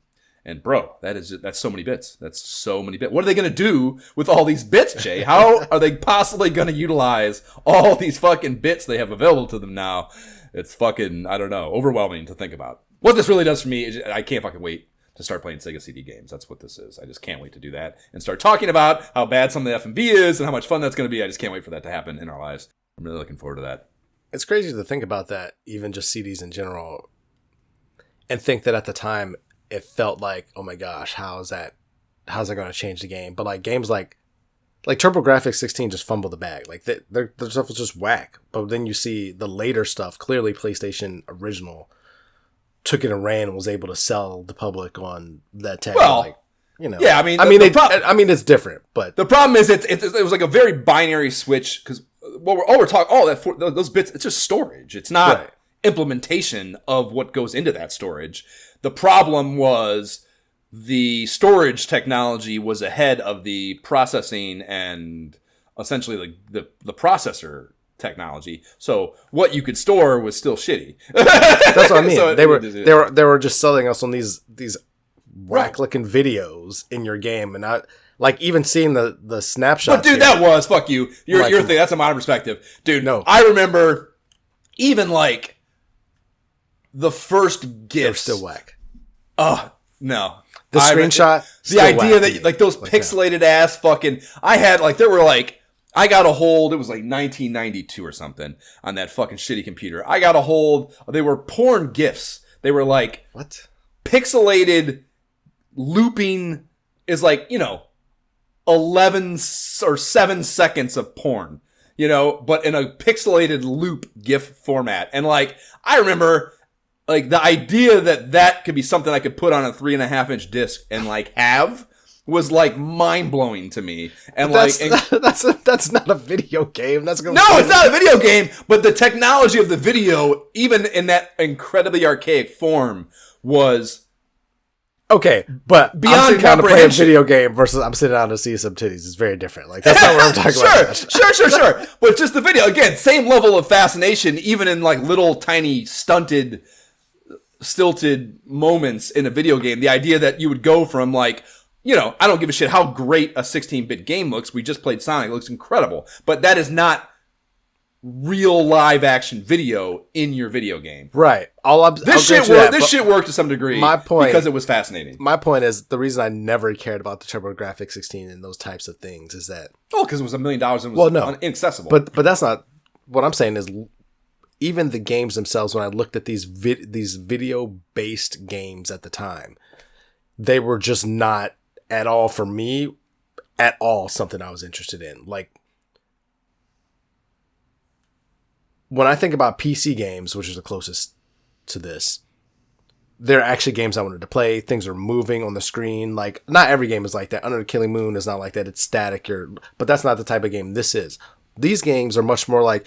Here's the video. Watch this, and like they're much more. Yeah, like they're not what I want to do when I'm playing video games. So like I see that, and I'm like, cool. You have a video in this game. I don't want to play that game. That's like it was that way even for the arcade games that came out that had better quality, and it was like, oh wow, visually that looks really cool. But then I play it, I'm like, this is whack though. Like it's cool. Oh, I'm not saying they succeeded. I'm simply talking about the fascination and the desire to have it and have access to it. Was 1,000 to the max, at least for me. I didn't play any of them enough. Even I had like I said, that rich kid David Camargo had the Sega CD, so like I got to play some Lethal Enforcers and shit, and like I remember enjoying that. That's a game that's probably one of the best implementations on Sega CD because it is that's definitely a zapper feedback. You don't have to like control a sprite on the screen. Your action is off screen, so you don't need a video component to implement that. So that's probably probably why that is such a great memory, because that's probably one of the better ways to use that technology. But yeah, I mean, I definitely wanted it. I definitely wanted it in my life. I'm not saying it was good. I'm simply saying at the time I thought it was fascinating, and I give it all to me. I want access to it. I want the technology to be able to use this, because who knows what they're going to drop that is great. I need to have the technology before the software to fucking even have a chance of having that experience. Like, let's fucking do it. But it's coming. We'll talk more about it very soon, I think. Or I know, I should say.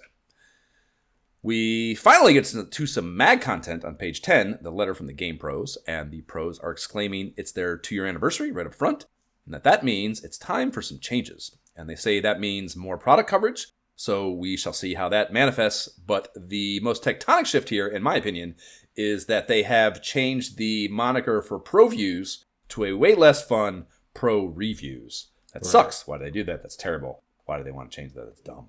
I hate that. Bad decision. But they also give us 2 things to add context to these ratings. They're feeding us every month, and this was pretty interesting to me. So they assigned adjectives to each of the face avatars that represent the 1 through 5 rating system, to which was previously they were just numbered on the meter, right? 1 through 5. So now we have poor, fair, good, great, and hot with an exclamation mark. And that is obviously fun, I think. And then there's explanations of the judgment basis for each of these 5 categories in the rating system for what I believe is the first time. I don't think they've given us these in any way, shape, or form to date. They expected us to be able to interpret the 1 through 5 system as meaning whatever to you. Which is good. You know? So now when you're like, I think the game was good, they're like, okay, so you'll give it the yellow face. Like, wait, no, that's not what I meant. Like, that's what that means, you know? Right.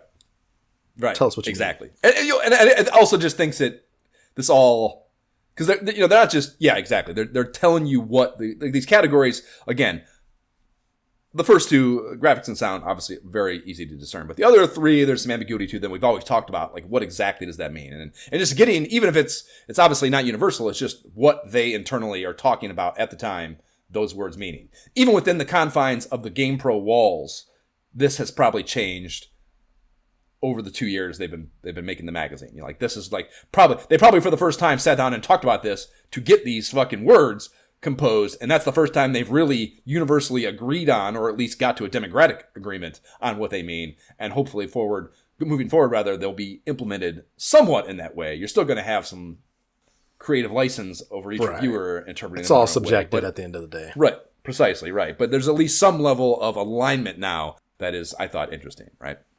So for graphics, it says judges the cart's picks, animation, and artistic design, sound. And like, this is less of an explanation and just, I don't know, an exclamation. And it's hot, turn up the volume. Poor, noise pollution. Like, it's like, I don't know. Okay. Them having fun with that explanation. Yeah. And then gameplay rates how smoothly the game's command interface and controller functions translate into on-screen action and fun. Then fun factor. Here's the bottom line. Is it fun? And then the last one, challenge, rates the computer's smarts is a funny word, and game skills, but remember, a low rating here isn't necessarily bad and vice versa. See graphics, sound, gameplay, and especially fun factor. And yeah, I'm on board with the clarity of the first 4, but that challenge explanation is pretty fucking confusing, I think. Like, so it could be too hard, it could be too easy. Right. So, like, yeah, I mean, I guess it's, I guess it is kind of communicating that it's less a qualitative number or rating or scale. Honestly, what they probably should, the better way to implement this is for them to have left that one a number, as opposed to saying that those 5 words apply to the scale. Like, how hard is this? Right, like precisely. 1 to 5. One is like your little brother who just gave a controller can beat it. Or come up with a new set of 5 fun words that are more relevant to just challenge. I agree, because I look at this and I look at the new. I'm very glad they attempted to do this. It's something you do at a corporation. You got to get clarity on your metrics. Like, you can't just measure something if everybody's taking it to mean something different. Right. However, I look at this and I think, okay, the only one that counts is fun factor. Everything else is like, it's like 10% metric, but the fun factor is like the 60%. Everything else gets 10. Like, is it fun or not? If that's a 5, you can give me less on the other, right? Like, that's how I kind of look at that now. So I'm less impressed. I concur. Looking at those moving forward. Our corporate view here is aligned, Jay. I think we agree. How about this? Yeah. Word. So yeah, that's a good thing that we have that now. I concur. So LJN drops some dog shit on us with a full pager for Beetlejuice on the NES next. And this hit in May, so rather recent to this issue. But for some reason, and I could swear it was before our last GamePro, but I remember firing this up on the pod a long time ago and being absolutely flummoxed by even the very beginning of it. Like, I remember, like, you like, and I think it was because they wanted to force you back to the house. because that's kind of what Beetlejuice is. They can't leave the house, you know? Yeah, like, you started the first level, and, like, you needed something, like, you got to this cliff you couldn't jump over, but it didn't clearly communicate that, and I kept just jumping off, trying to jump to the thing that I couldn't reach. So I just, like, lost a bunch of lives, and, like, game ended there, and then it occurred to me, oh, maybe I need to go back to the house and do some shit in the house. So I was just, like, a little bit stumped with the beginning of that, and maybe a manual read changes that, of course. But, I just remember being very displeased and not wanting to revisit it, so... And it's LJN, too, so, like, if you already have a bad taste in your mouth, you're probably right. Stick with that. Go with your gut. Right. The mail has a new logo up in the corner on the next page. Still called the mail, though. But first couple are AI-generated poppycock about SNES bullshit, but I like this hot speculative rumor that Mike in Evanston, Illinois lobs into the Twitterverse before hitting mute on the thread. He cites the April issue claimed Nintendo dropped their exclusivity clause, which I don't recall, despite that being something I feel like we would have like flagged and talked about. But he says he remembers that. But he's wondering if that means we'll get a TMNT, the arcade game port, with 4 players for the Genesis. And one, I don't know of a 4-player thing on the Genesis. Yeah, So that's a weird question, I think. At least maybe, I don't know, maybe there's a preview in EGM or something I don't know about as far as that hardware goes. I don't remember that being out yet for the Genesis. No, they're just straight out here giving up false hope. That's fucking spreading fake news, you fucker. So, whatever. So this got fucking GamePro working, though, and doing journalism. They pinged Konami, who would neither confirm nor deny at this time this thing. So... GamePro is just like, yeah, fucking keep it rolling. Keep the fucking hype train rolling. Yeah, we love that. Yeah, about everything. The 4-playerness of it. The fact that the 4-player game might be coming to, or rather the arcade game port might be coming to the Genesis, which it of course does not. So, although you would think that it had to at least, I get that it might not be out of the question yet. Like, I mean, that game was rocking and rolling on the SNES or on the NES by now. So the idea that it might come to the Genesis had to at least have been a conversation. There's no question, you know. So I get that they might not have known it wasn't at the time. But and I guess maybe all to say, I'm surprised it didn't really. You know, I know that it's not too far away that we get that first Genesis game. So there are games in the works, and I believe they're Konami even, that are in the works for the Genesis. So maybe that was why that didn't happen. But at the either time, way, I'm just surprised. You're right. Definitely not out of the question at the time. There's no reason to think it's not. It's not like it's Nintendo's mascot or anything. So I can see that. Looking back, clearly they out here giving out false hope. But Sean in Columbus Junction, Iowa writes in with a WTF about the Pro Challenge High Scores feature being AWOL of late. And the GamePro's drive in the death nail on any hope of ever having Ohio geography lessons here in GamePro issues. As we are told here, it will not be returning to the main quest GamePro issues in favor of more game coverage, as the letter from the GamePros suggested they might be prioritizing. They do say it will be included in their new offshoot rag, SWAT, that will be dropping a few times a year. So if you want your scores for video games, you'll have to buy their second book, or second rag, that will be hitting newsstands. There's a lot of Camerica Game Genie talk too, but nothing revelatory we haven't discussed. I don't have any other thing to cover here. No, not for you either. I mean, it's funny that they even addressed the infamous illegal multi-game carts at the time, but yeah. Well, that's just because it's tied to that Camerica shit. Yeah, exactly. That's the Camerica fucking. They have that Micro Machines game and some others dropping at the time, so it was such a hot topic, hot buzz topic at the time. The Game Genie that kind of gets looped into the news cycle, you know. Yeah.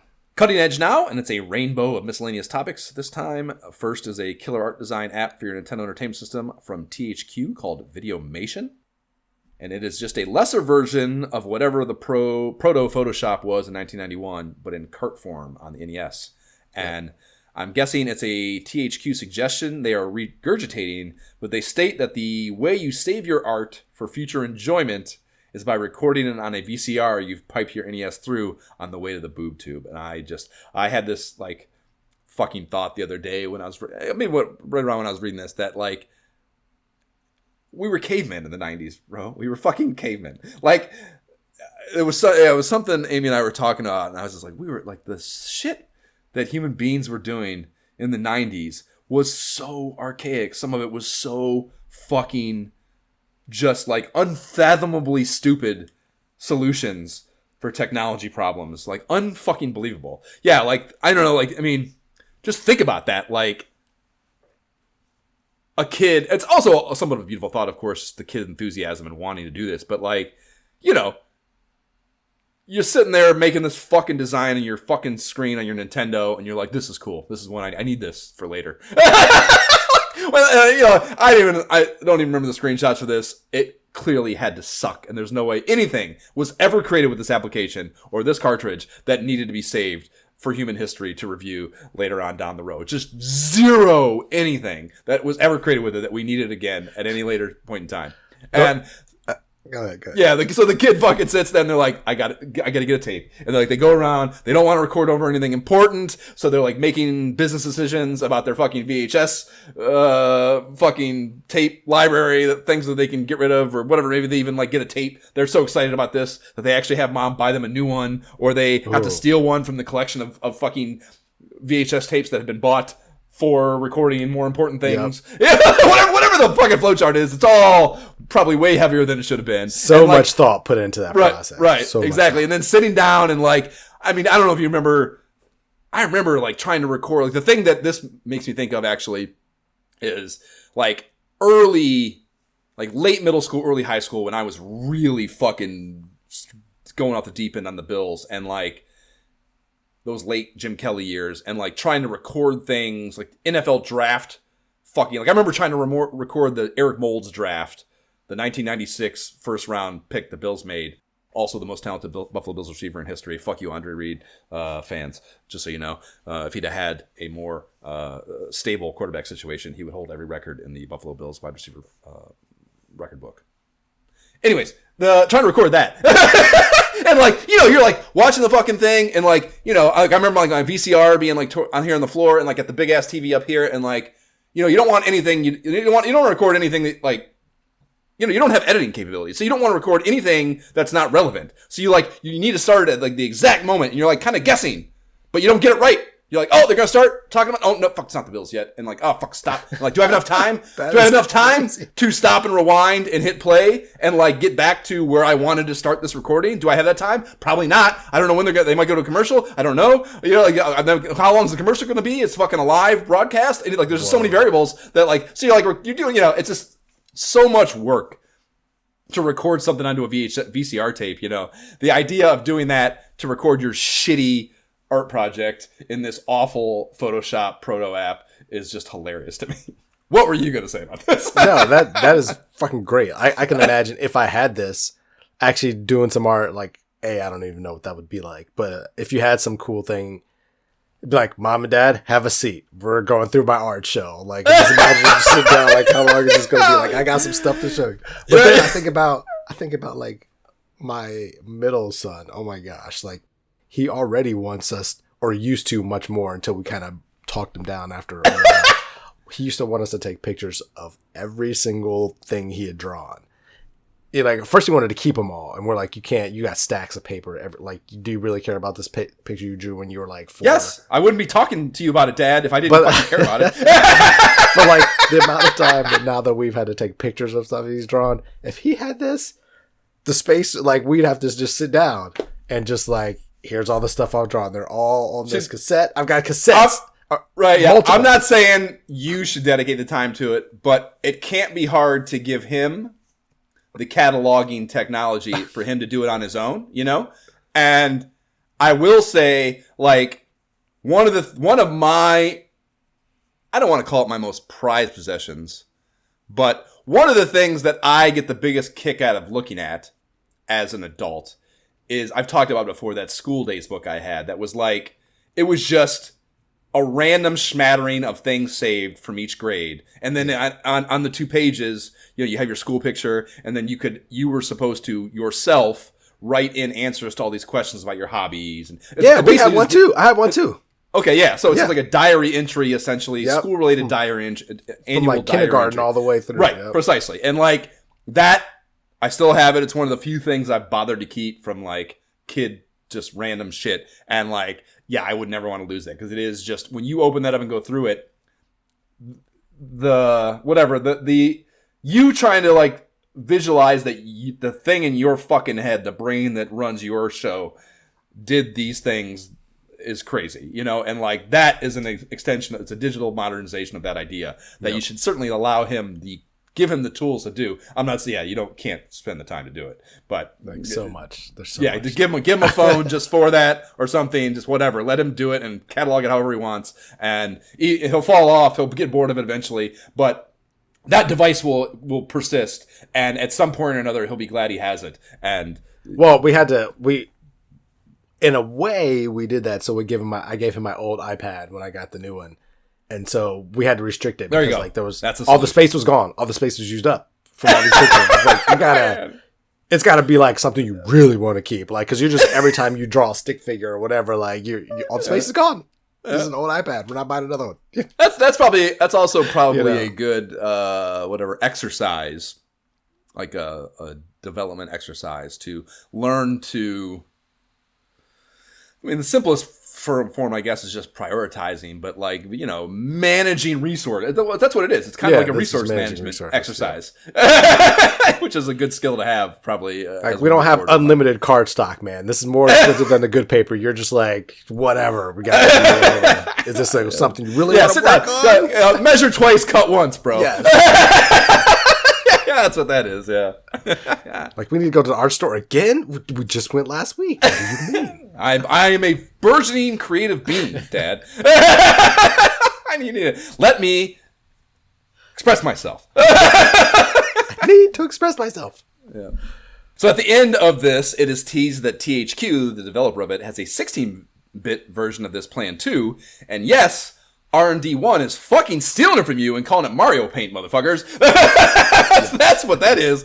And yeah, so like I read that and I was like, I immediately, of course, thought of that, Mario Paint. And then I'm like, I wanted to like see if I could connect the dots, like THQ, whatever, them working together on it. And no, they did not. Like THQ had no hand in Mario Paint at all. And I did see that a company, like they would, like later systems, THQ would continue to make applications and peripherals like kind of in this vein. So this was not something, this is a drum they kept beating. So I would love to know more about it. It's probably not important enough to anyone involved for it to have been documented in any way, shape, or form. But I would love to see some like really minutia-minded fucking journalists or something get to the bottom of this. Like whether or not THQ, you have to think they tried. If they have this and then they have on later systems something like it, there's no way they didn't think about trying to do it, and they talked about having a 16-bit version. So clearly it was some level of development. So I wonder if they were developing it, and either one, it literally got stolen, which makes total sense to me,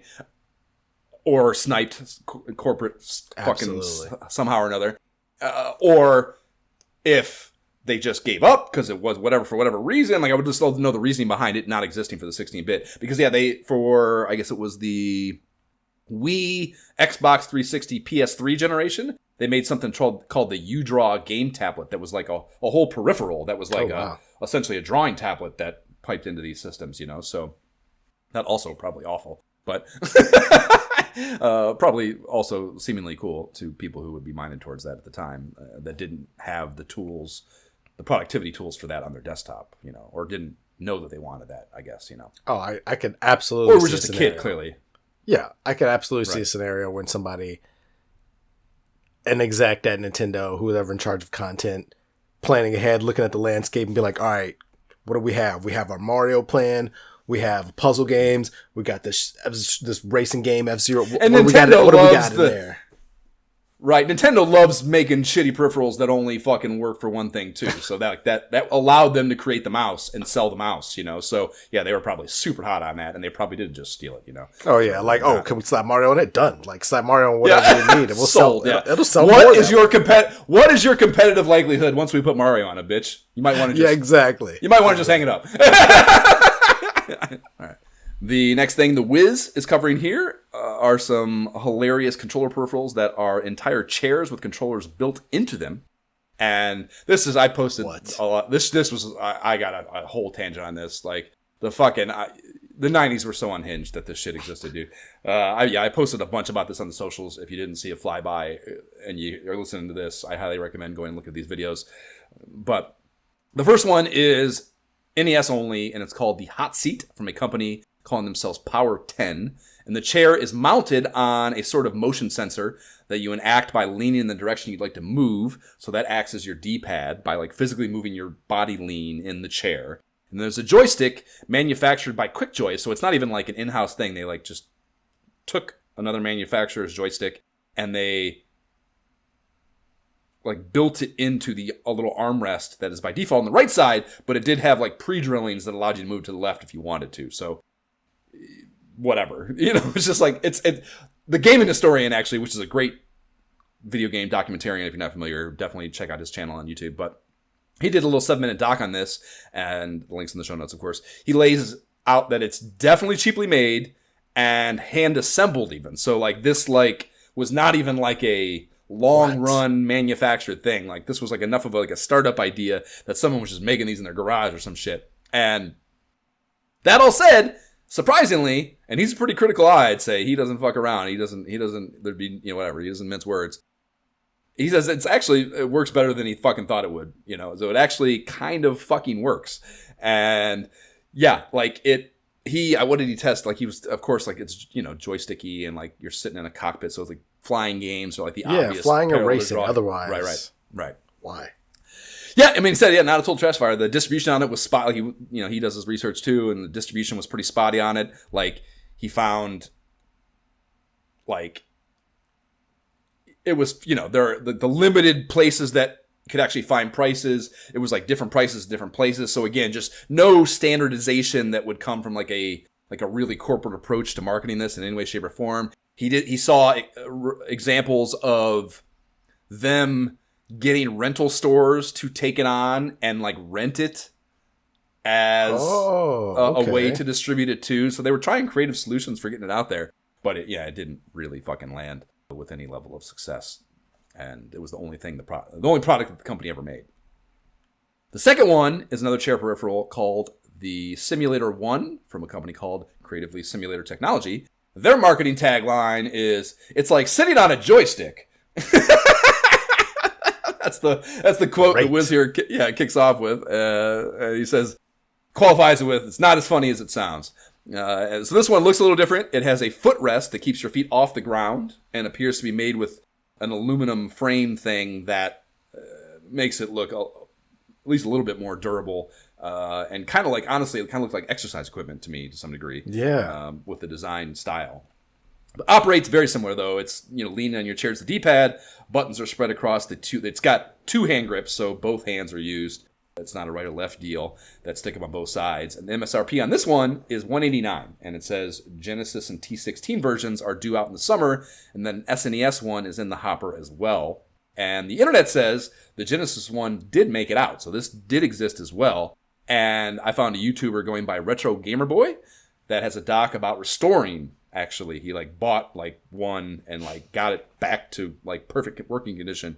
And he was a tech head too. He wasn't half-assing this. He was trying to find original parts and make it exactly like it was originally, but restored. So pretty in depth. If you're the kind of person that likes to solder things, and that's clearly a very niche subset of human beings, probably this dude's channel is probably way up your fucking alley. Highly recommend. Yeah, he was very technical and very detailed about all that shit. But yeah, this was actually, that one ended up being licensed by Sega. So Sega saw that product, and Sega was definitely, the Eliminator. I think it was the fucking Octagon thing. They had some crazy ass things that they kind of bit on and tried to absorb as in-house things and market for games. So that was not out of their character at all. So I was not surprised, but I also did not know that it existed, even though I was clearly a Genesis owner at the time. And I mean, I can see wanting one of these, You can? Really? I mean, it looks crazy to me. It looks crazy as fuck. And I'm not saying I'm going to, with a limited, if you only want it if resources are unlimited. I'm not saying I'm going to spend some of my, again, we just talked about your game buying credit from your parents. I'm not saying I wasn't that delusional as a kid, but I can see seeing this, and much like Sega CD, although knowing it's out of the realm of possibility, going, I still would like to have that. Fair. That's fair. But yeah, if that shit piques your mind at all, or piques your whatever shit at all, I would definitely pull up the links in the show notes. They're pretty interesting videos. There is a brief chat-up of the company who dropped the first Genesis and T16 wireless controllers, turning their attention to the SNES in the way. But that last thing is GameTech's line of information productivity software for the Game Boy. I've talked about this. This is the thing I almost bought at the Portland Gaming convention. It's the personal organizer is the real gem of this library. And yeah, they had a number of products in the series. They had a dictionary using the American Heritage text as the underlying data. They had language translators from Microlytics, and then a travel guide from Frommers. And the idea of traveling the world using your Game Boy to clunkily converse with people using a language translator. I remember when I was the second time I went to Turkey to do that sequel in 2016, Google Translate was to a place at that point where I was using it pretty hardcore to communicate. I would just literally type what I wanted into my phone and then set the phone down in front of whoever I was talking to. Like, that's what I want to say to you. And it fucking worked. And like the idea of doing that with a Game Boy is fucking incredible. It's right? Such a Can you imagine? That'd be so awesome. Such a fucking cool thought. And yeah, clearly so much slower. You don't have a keyboard. Hold on. Let me do this thing with my Game Boy. Slow down. I want to talk to you. I want to say 3 words to you. Give me fucking a minute and a half to type all this out on my fucking Game Boy. Yeah, it's just so fucking incredible. But yeah, the crown jewel for sure is that personal organizer cart that's basically a PDA, so I can maintain all my business contacts in a neat, orderly manner when I was an 8-year-old, like I needed to do business. So the MSRP on these is $395 too, and that's fucking crazy. And that's full on NES game. That's insane. With the exception of like the most elite of them, So that is pretty wild that I convinced my fucking parents to buy me that for $40 when I was fucking 8. Like, wow. I would love. I've never thought about a burgeoning businessman, Mom. Right, exactly. Like, I would love to know. They had to have asked questions. They had to. There's probably part of you that's like, whatever my pitch or explanation for wanting it was. Like, I would want to know that, much in the same way I was describing school days. I would love to know what my why I told them I needed this or wanted this. I don't remember. It would be fucking incredible. But also their interpretation of whatever that rationale was probably even funnier, and yeah, that would just be an amazing fly in the wall. Like, you just came to us and said, I wanted to get my life together and I needed this product. I need this fucking thing. I need this PDA app to organize whatever, it's fucking, it just had to be so goddamn funny to them. It's probably a part of it where you're proud. You're like, okay, like, I guess, like, that's better than the other shit you want us to buy, right? I guess. but why exactly? Like, say that again and reword that, rephrase that, and let me hear you, like, actually, process what you just said means. Let me hear you say that in a different way. So like, I can plan my homework and my chores, and I can do this, and I can do, like, my summertime job that I plan, and, like, I can like, list it all out. Just... Right. Man, yeah. Man, that just gave me, you saying that gave me this fucking memory. I had this huge laminated, like, chore board thing that, like, it was like I wish I could remember it, or then this was surely part of that. If you had like a chore board, I'm sure you were like, it was about the same. I feel like I might have got this. I may have got this a little bit before I would have had my Game Boy, but it's not terribly far. But yeah, it was like this huge thing. I mean, too big for a fridge. It was not like a fridge. It was like a big fucking board, dude. Like, in my mind, it's huge. I'm clearly a kid. Probably not as big as I'm thinking. But, like, it was a huge thing. And, it essentially had, like, a fucking spreadsheet, an empty spreadsheet on it. And I remember it had, like, you like, list what the thing was, the chore. And then it had, benchmark, multi-step way of doing it, or you could also like maybe like I'm doing this on multiple days and whatever, but you could like basically make a chart of like your chores and then what the reward for doing that was. And I remember like being able to total up at the bottom what your revenue was going to be.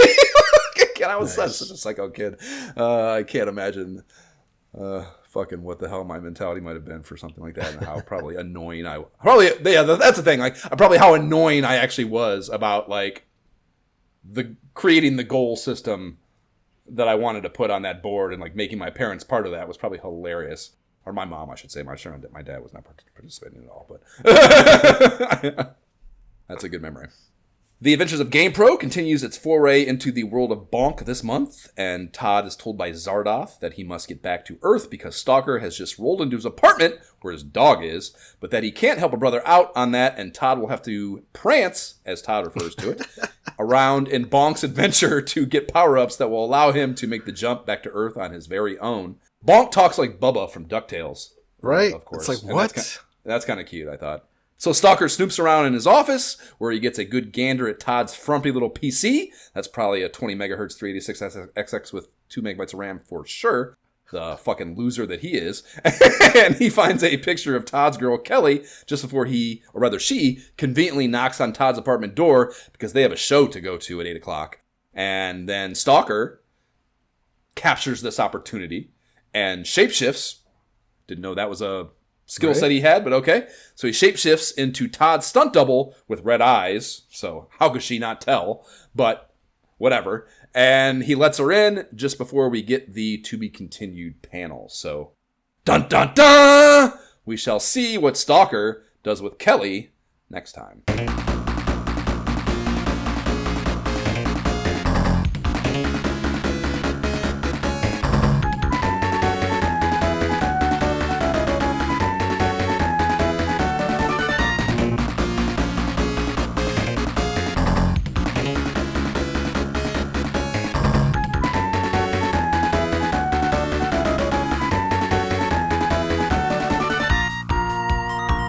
That is the Wings of War Round 1-1 theme. And we start our NES Pro reviews, the fuckers. We start these off with a two-banger for the latest Mac Venture ditty from Kemco Seika. They're third on the system now after Shadowgate and Deja Vu. And the feature is pretty light on copy because they have an elevated number of screenshots and they are numbered in the order of suggested operations to get you started in a walkthrough format, so they are taking after Nintendo Power in their approach to featuring this kind of game. That's how Nintendo Power handled Shadowgate and Deja Vu both. And Andromeda's take on this is that it's not up to par with those two prior titles, but if you like this kind of PC-style mystery game, you'll enjoy this one just the same. And the rating maths out to an 80% overall. That ain't too damn shabby for a game he says it's just but it's 4s mostly, a little under in sound with a 3, and then a little over in challenge with a 5. And I still haven't talked you into playing Shadowgate or Deja Vu, and we sure as hell aren't going to do this before we do one of those. Not a chance. Right, so it's barely Game Up eligible despite it being fresh off the boat, or rather a fresh off the boat June release. I've tried it before. I agree, it's not up to par with the first two. It's just, I don't know what exactly is lacking. It's hard to describe. I mean, all you really have is the story world there. And I guess, maybe theoretically, just like a haunted house, which is kind of what that all it is not as cool as either a medieval fantasy castle or a kind of crime noir mystery detective thing. So I guess maybe it's just as simple as that you're just kind of just, maybe that's it. Like who you are is just a dude looking for your sister or something. So like, that's not as interesting as a budding magician in Shadowgate or a detective. And yeah, you're not about to have me be a dude in a point-and-click adventure on the just a dude, no. Yeah. If I'm on a point and click, I need to be more than a dude. Yeah, that's good. No MSRP for this one. I bet it was expensive. Andromeda continues his NES Pro Review Warpath with a single page for Parker Bros. Monopoly port. And Nintendo Power had a big feature on this not long ago, with all the random Monopoly Crackerjack facts and such. It's a pretty elite feature by Nintendo Power standards. I actually praised it in some back and forth on Blue Sky, just like since the last episode. The mag feature, I mean, not the game. Like, that's how good that mag feature was, that I was talking about it on fucking Blue Sky a few weeks ago to some fucking random person. So, yeah, that had a lasting impact on me, I guess. The game, though, we're not going to say shit about fucking Monopoly. It's Monopoly. Right, exactly. There's no extra mile on the feature here. It's just like every other GamePro feature ever. They give it a 76%, all 4s, except in sound.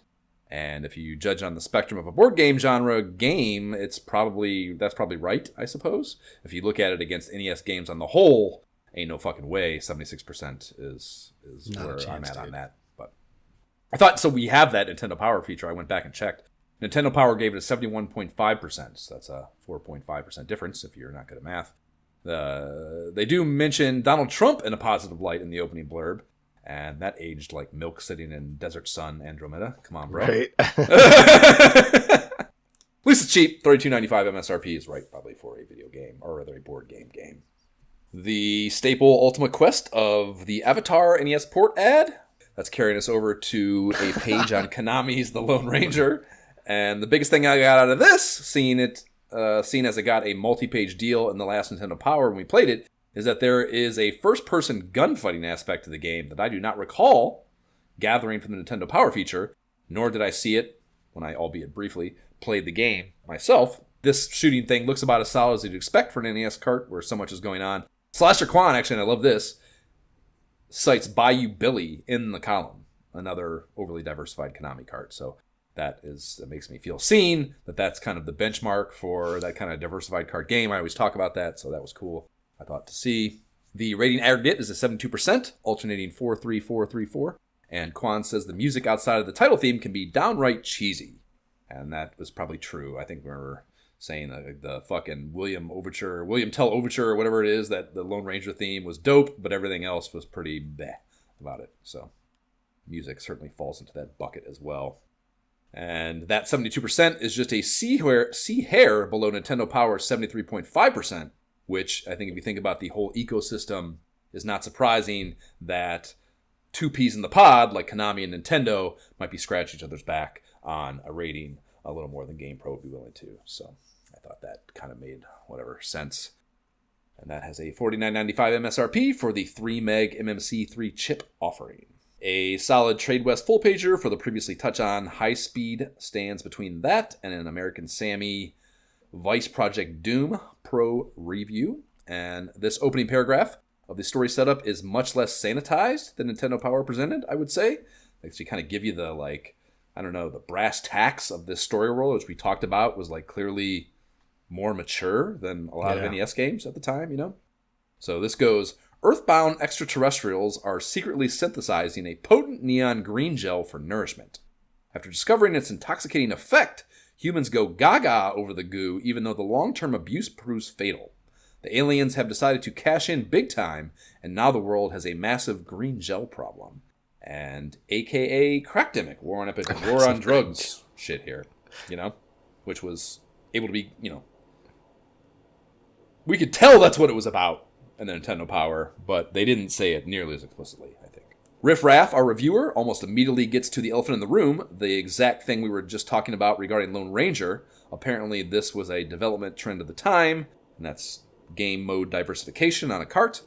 And there are Spy Hunter-esque driving sequences, Nintendo Gaiden-esque cinematics, and nimble side-scrolling action, as well as Operation Wolf-esque first-person shooter segments. And the thing is that they actually do a good job with these in this game, in my opinion, especially relative to the other examples. And that was surprising, I remember thinking, when we played this, when it was the cover feature for Nintendo Power. Vice is nice is the tag on Riff Raff's closing take. He says, actually, Vice is more than nice. It's superb. The intriguing story sequences keep you interested. The excellent action keeps you on your toes. If it seems easy at first, hang in there. There are enough challenges to make Vice a good habit. So it even works in a drug abuse joke there at the end. Fuck you, Reagan. The rating meter is scintillating. We get 5s in graphics and gameplay, 4s in fun and challenge, and then sound gets a little bit of a ho-hum, 3, kind of a theme, actually, for this, a lot of the pro reviews. No one's impressed. Yeah, either with the scale, or they're just not impressed. Right, yeah. That's an 84% aggregate, a mini bump higher than Nintendo Power's 82, and interestingly, theme and fun are the low category for Nintendo Power, which to me, again, correlates with them being uptight about the mature nature of the subject matter, if you think about it, so... All makes sense. No MSRP disclosed, but it's a 2 meg MMC3 chip cart. And yeah, man, this game's legit, I think. We've had it in the hat for some game app debates before, or at least one, I should say.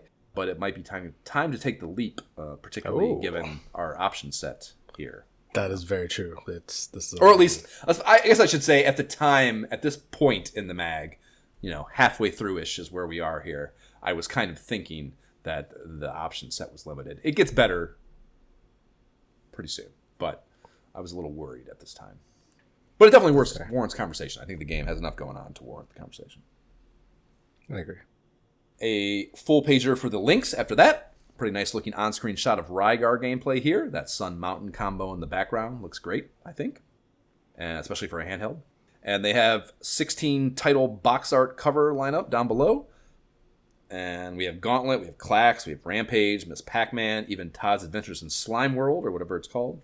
I need to just bite the bullet and get a Link simulator installed on my RetroArch and get hip to this Hall of Fame Todd that we keep seeing advertised for the Links.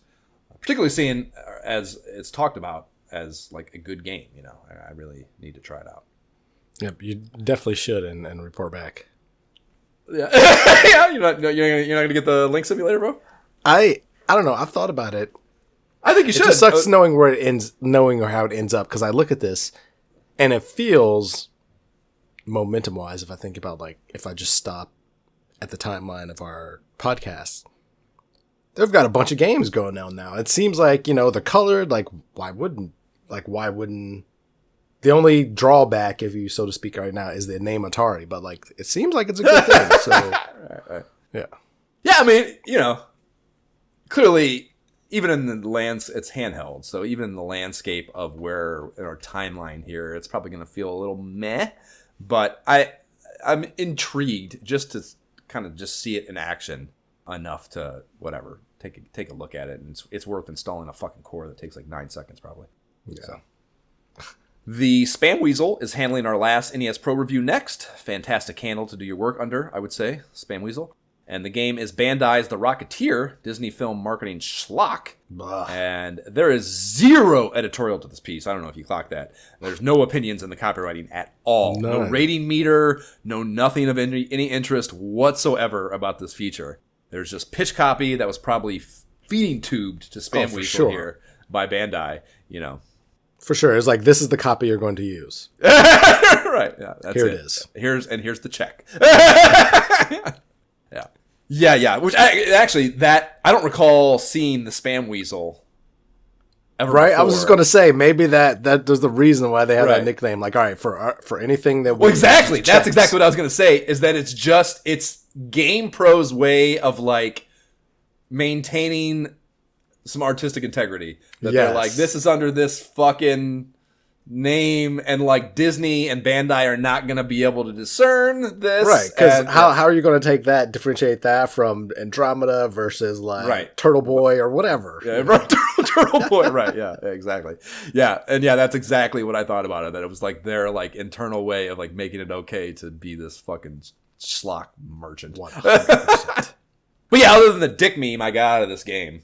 The fucking guy in the cockpit with the fucking thing coming up out of it. It looks just like his dick, and the way he's looking at it and shit, and like the old guys next to him like also looking at it. It's like an amazing fucking meme opportunity.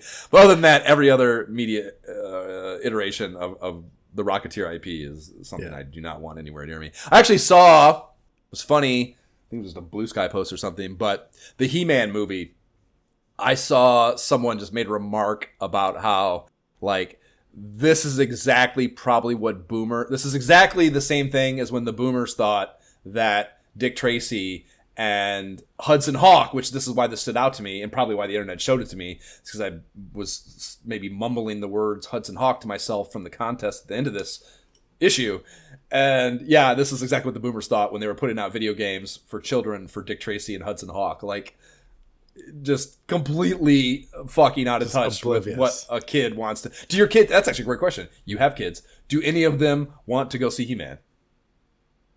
No. Yeah. Like none of them have talked about it. That is true. Yes, that's absolutely true. Right. Exactly. I just don't think it fucking resonates at all with like that. The reason that was interesting, that was like part of that 80s like. It's almost like metal band thing, like it's just kind of like a medieval extension of that fascination or that pop culture thing. Like, and if you weren't watching it after school as a kid, like I was, then you're just not going to care. Like, and even I'm like, I'm never in a million years go see that movie. There are reboots and extensions and remakes and like universes that are done well. Clearly, a lot of them are not. And I just looked at it and I'm just like, they're just things I just... No chance. No chance that's good, and no chance I'm watching it. Yeah, I'm like, I don't think it'll be good. I'll check it out when it's free on a streaming service eventually. Oh, even then, there's just no chance. No chance I would devote. I mean, that was such a to it. It's just I would just rewatch the Dolph Lundgren one if I want. If I needed that in my life that badly, I would just do that. Well, the Dolph Lundgren one I hated. I've never even watched that one. I totally wanted to see that one because that at least at the time I was kind of like, what live action He-Man? I'm surprised I didn't back then. I'm surprised. Yeah, I mean, and I watched like there were like Beastman. There are movies like that are kind of adjacent to that that I like was into at the time. So yeah, I must have just not known about it or something, which is crazy to say probably. But yeah, I don't know why I would have not wanted to or not sought it out back then. Yeah, I don't know. Yeah, we'll see. We'll see. They segue to the 16-bit game guide via an ad for the Illuminator, and it's not just any Game Boy screen light, it's my Game Boy screen light, the one I had as a kid, and had the little posable kung fu action arm to position the light however you see fit, and I like that kind of autonomy in my Game Boy screen lighting endeavors, even as a child. The 16-bit Gamer's Guide is part 1 of a multi-issue series. They disclose that up top in a blurb. They say, we all know there are several million 8-bit systems out there, but everyone's talking 16-bit games. Since there are so many, this month we'll preview the Genesis carts due out by the end of the year and follow up with TurboGrafx-16 games and Super NES carts later. And we wait with bated breath, GamePros. They also tag on that the Super NES may be the 16-bit system on every gamer's mind, but you can't play what you don't have. Right now, the Sega Genesis looks awfully good. There are 35 titles teased here, most of which are not out yet. So I thought we could just maybe pick out the 3 we're most fired up for from the unreleased games, and then we'll talk about the ones that are out now after that piecemeal. What did you have as far as games that you were excited about based on this limited information provided? Yeah, looking at this list, it was funny because the first one that stood out to me was Pac-Mania. I as someone who loved Pac-Mania, I certainly thought of you when I saw it. Oh, for sure. And this is specifically Pac-Mania is a game that I didn't even know ever came to the Genesis. Like, I played it, it was a rental, and it was like, what? This is amazing. Pac-Man is 3D. I can jump. I can do all these things, and I love it. And that was the NES one we're talking about. Yeah.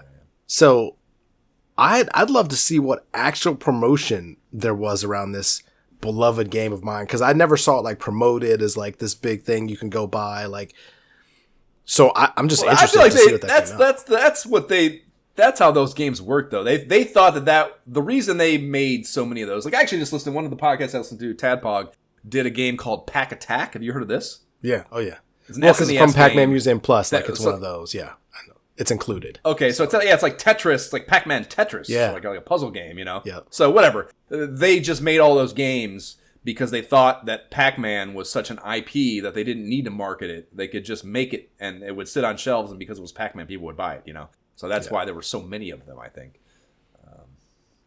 Then there are so Mario many. tier. There are so many. That's the funny thing about the Museum Plus is the first time I played it, I was kind of like, wait, what is this? Pack Attack? What is this? Pack Zone 7? What is this? Pack and Roll? Pack Jerk Off? Pack, right? Yeah, exactly. Yeah, so number 1 is Pac-Mania. Number 2, Pit Fighter. Do you remember this game? Like, it was such a realistic fighter at the time. It felt like a real step up in capability.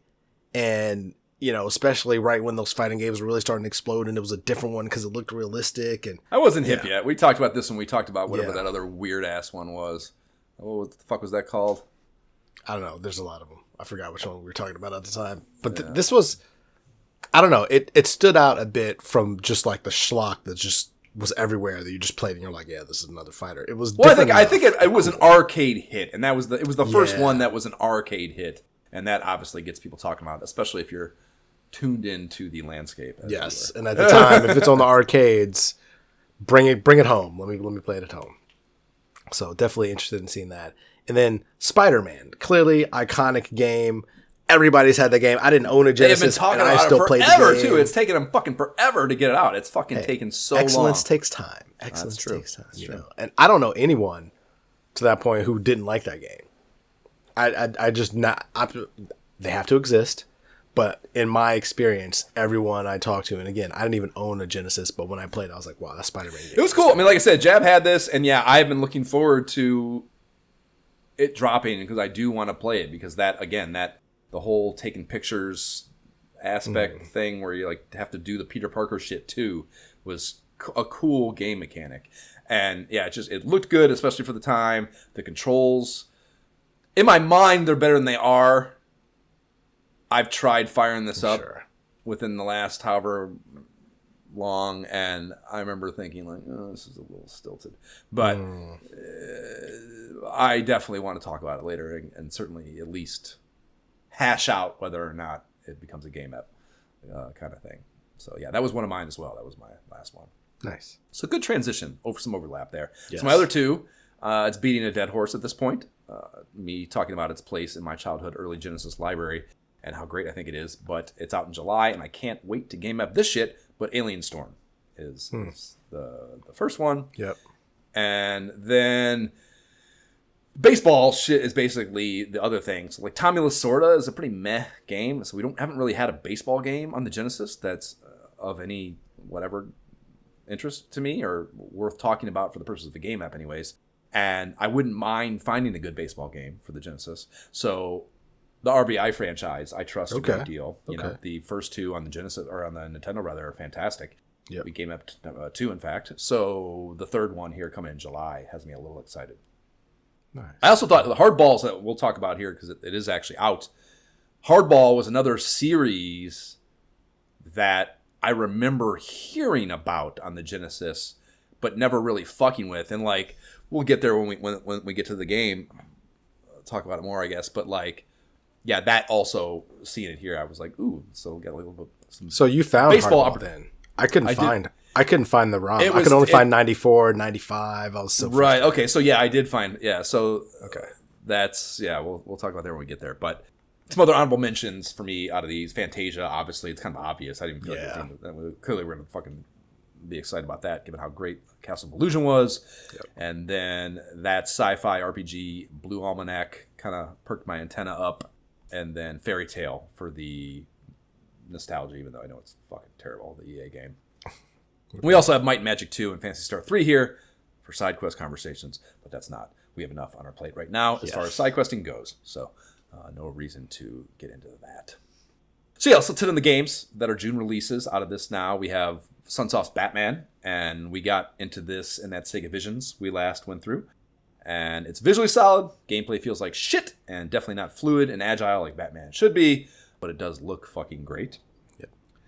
The next is, Ballistic's Hardball, and we'll talk more about Ballistic for one of the full Genesis features coming up, but this comes from PC roots starting all the way back in 1985. So that's also why maybe, I'm not sure, I obviously can't differentiate in my fucking, 12-year-old mind or whatever, whether or not it seemed like a franchise of significance because of the PC side of it at this time, or because, later it would be, like, I thought it was always a Genesis thing, but I guess, the only ones that are not this one, there's like a gap, basically, are the 94 and 95 releases, which obviously came out in 94 and 95, very far from where we're at in the timeline. So, those later ones, probably very good.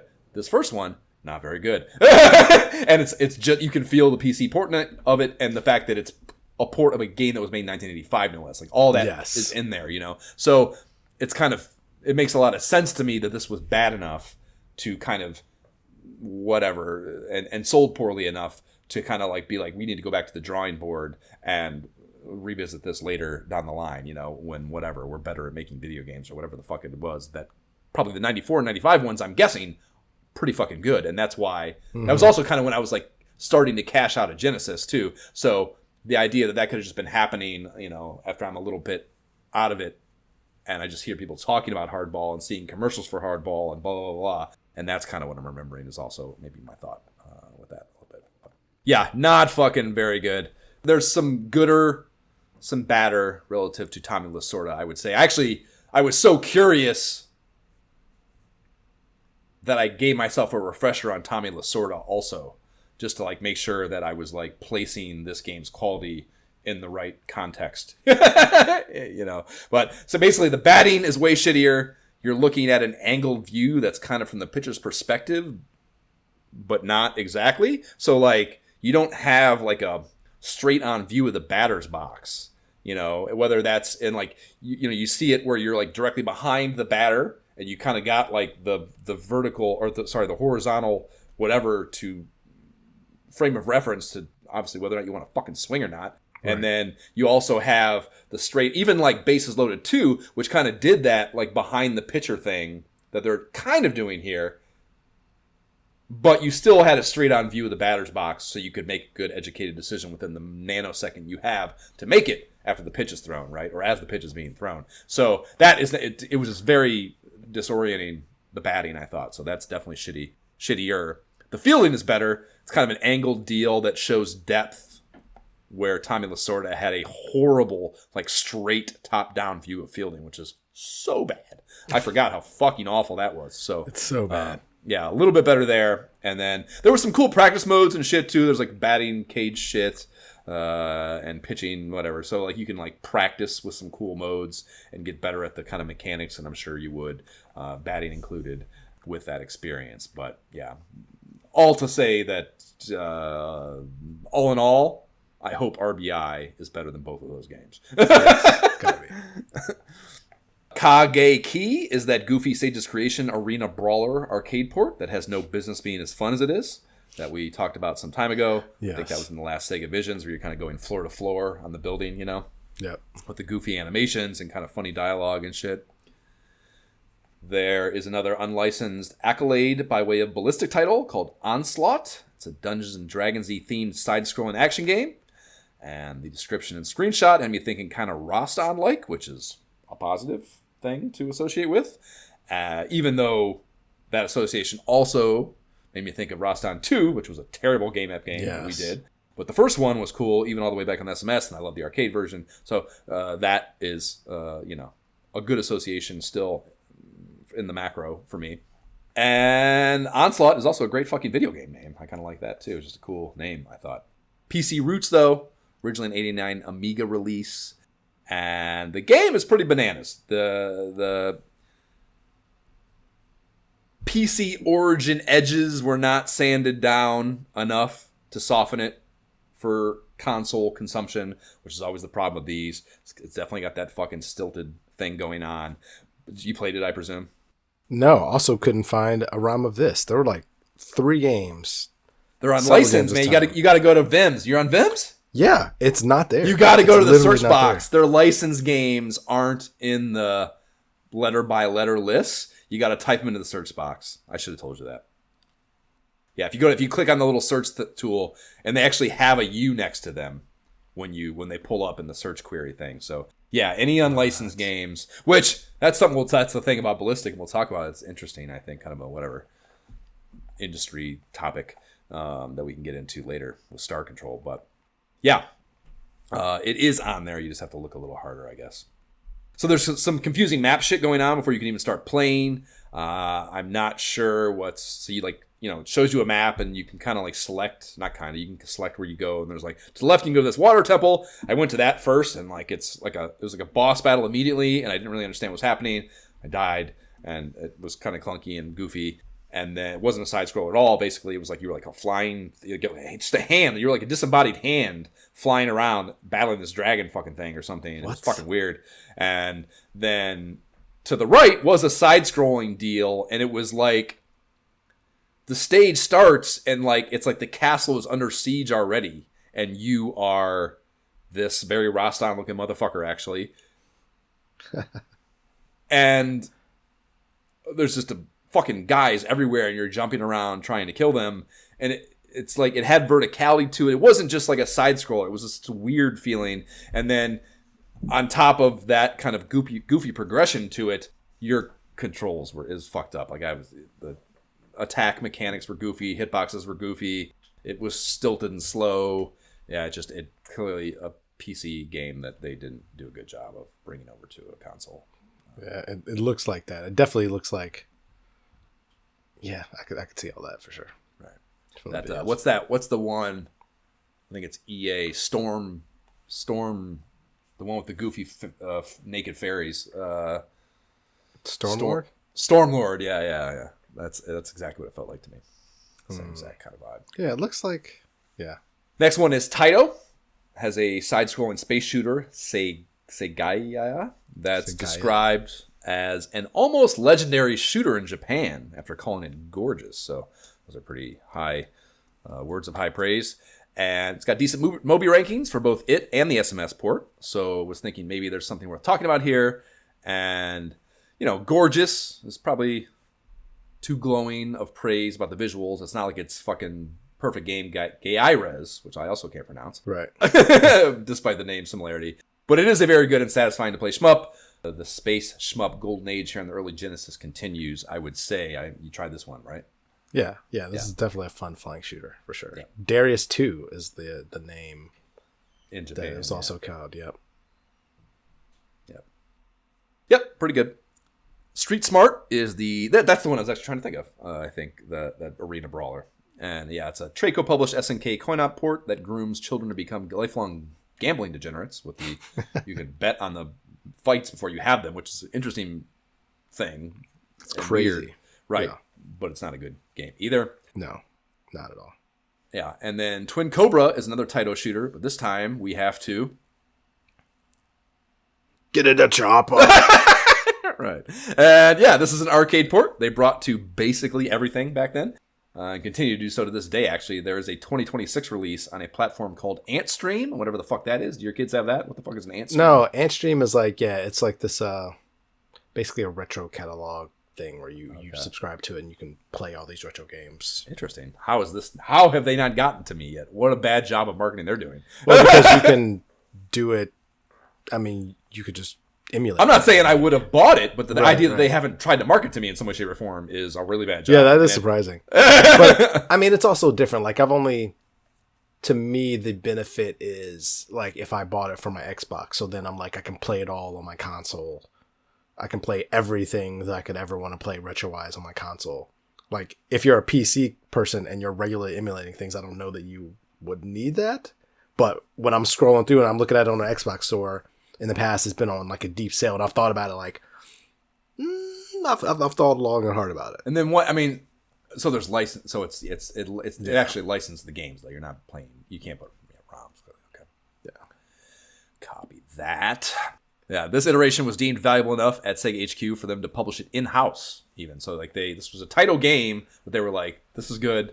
We'll release it under Sega of America or Sega Publishing, and so it's got the black thatch box cover and shit, which is great, of course. So yeah, it's a top-down vertical scroll deal. We definitely played the NES version some time back. So we played this game in NES form. You have the ground-focused bombs and air-focused attacks that most games, like Dragon Spirit, the one I always use for this, or the comp I always use for this, you have to differentiate between deploying, and that's kind of part of the strategy, the moment-to-moment strategy that I love to find in my air shooters. Interesting thing about this, though, is the air attacks still hit shit on the ground, so it's not binary, which I guess kind of makes sense within the Choppa world, because choppers are like air to land. Right. You can, I guess, dogfight as well, but like the real world military deployment of them tends to be, we've all seen Rambo 3, right? Yeah, Fucking. So yeah, it's makes sense, I suppose, but it still was interesting that they have that mechanic and it's not a binary thing. Was interesting to me, I thought. And it's also, you have a finite number of the bomb. They're essentially like a powered up attack, less so than like a if or thing, or thing. Yeah, the explosion animation for those fucking bombs is like really intense too. So it doesn't feel like a grunt or a common attack at all. Yeah, it's a big deal. Yeah, you can feel the age, a little bit underneath it, I would say, but it's still quite good. And I kind of think it would be fun to game app just because of how many get to the choppas. It would allot the opportunity for. That would be funny, but for me, this is unexpectedly a no, and for one reason. It looks good. I don't disagree with anything you said, but due to the fact that when you die, there's a cutaway, a slow animation, and then you go all the way back to the beginning. It takes so much time. Modern shooters, you pop back in, like the screen's still rolling. You pop back in with your next life and keep going. Well, not even modern. I mean, fucking any. A lot of, yeah. I mean, the other one for sure. When you died, you fly back out with another fucking. Yeah, but this is it's a small yet important feature. And like, I played through a whole game of it and I was so annoyed. I normally a flying shooter, I give it another go just to see like, all right, I just got used to it. Let me try it again. I immediately turned it off. I was like, I can't do that because the minute I die, I got to sit here and have a 15 seconds before I like start again. Like, and then it's all the way back at the beginning too, especially if I got, no, I'm good. That does suck. You're right. I don't disagree with that. Yeah. It wasn't a total deal breaker for me. That did not occur to me as a thing that pissed me off, but hearing you lay it out certainly does. It is a negative. I agree. I would be cursing over text the first day we played. I'd be like, dude, what do we do? Did we not notice this? Did we not see this beforehand? There's no way. I try to. You could hack it and hotkey your like processor speed so it goes like 1,000,000 miles an hour, for a few seconds until you get back out there. But you probably fuck yourself doing that too. So exactly. Yeah, it's probably not an easy one-to-one solution. Last in line in this summer hotness is Wings of War, and that's WOR, not WAR, coming at us from Nippon Computer System Corporation, more digestibly known as NCS, and is published by DreamWorks. And we were teased this in the last Sega Visions, and we both were intrigued, I believe I recall us saying. And NCS is a tenured developer by this point, with some winners even. They did Hellfire, one of many Genesis shooter heaters that we bumped into over the last 6 months of mags or so. And the mag describes it as a great-looking one-player shooter where you play a powerful winged magician, and they end their blurb with the actions INTENSE exclamation. They spell it out, intense. The game kind of looks like shit, at least compared to some of the other Genesis shmup offerings, but I had so much fun playing this, Jay. I love to hear that. There we go. I had so much fun. I played all the way through the first boss and some change, and that stretch in the first level even, where there's those fucking red things, like there's 1,000,000 of them flying at you, but you have the firepower in your spread attack. Yeah. To just like lock in. To calmly deal with them. Yes. It legitimately made me giggle out loud. It felt so good, And yeah, the first boss was cool. That dinosaur bones fucking neck thing or serpent whatever kind of that thing. neck thing was. Right, yeah. Very, very fucking cool. And yeah, why are all Genesis shmups so fucking much fun, dude? Like, what? Riddle me this, Jay. Why the fuck are all Genesis shmups dope? Like, right. What the fuck I love flying shmups, and I didn't even have a Genesis. Like, I missed out on all this. Like, man, you missed the golden era for sure. Yeah, fucking wild. There's no way the SNES has this kind of shmup heat. There's no way. There's no fucking way. I don't know. I don't know about that. I cannot confirm or deny that. I think that you're still out. Time will tell. But this definitely does not look as great as the other ones, but definitely the most fun. It was tough though. I definitely felt like I want to come back, maybe grab I wouldn't mind a Game Genie code on this one. I could see that happening. I want to see what kind of Game Genie codes they have. I died after. I probably died a time or two on that first level too. I can't remember, but again, you just fly right out, so it doesn't make you feel punitive and like annoyed. Yeah. So it didn't even like register as a thing for me when it happened. It's just part of the learning curve, and I'm sure you get better. Yeah, but I made it all the way that first time playing, made it all the way through the first boss and into the second stage, or however it works. And fucking I challenged. I did not feel like a friction that had me worried about challenge. At least, I mean, granted, one level is not a good sample size for a shooter's difficulty on the overall, but yeah, that was not a worry of mine at all, and I'm pretty sensitive to that. Probably, I mean, certainly more so than you. So yeah, I don't know. It was again like, and especially the thing was too, my sentiment on the issue. Like I went through this 16-bit preview as the weird ass email chain leading up to this episode with you probably implied. I did not ascertain that some of these were out until after I'd kind of got past them and basically through all the previews, and I was like about to send the fucking outline, and I was like, oh wait, some of those games are out. Like, I guess we should play those and not skip them. And like, especially with what was available. What was in my nomination list after going through all the pro reviews. I was like, we should definitely go through those for sure. So yeah, I had went through this section already kind of like bummed out with what I had found to potentially talk about. And yeah, going back through and finding a few heaters, especially with the shmup shit, which god damn it, I cannot stress enough. This blows my mind. This was a particularly exciting because yeah, like I would play this in a fucking heartbeat. It was a lot of fun. Nice. I love that. There is another Flying Warriors paid placement comic occupying a bunch of pages I breezed right past following the 16-bit gamer guide. Then we turn our attention to the Genesis Pro reviews, where we'll start off with Boogeyman's handling of recently inducted ISOH Game App alum Sonic the Hedgehog. Boogie's temperature on the game is off the charts the whole way, praising every single thing in the game across the 2 pages, and he deems it the most impressive thing in the Genesis so far, bar none. He goes on to say, Sonic the Hedgehog is a class act all the way. It shows what determined programmers, artists, and game designers can do when they really set out to produce a winner. Don't hedge your bets on Sonic the Hedgehog.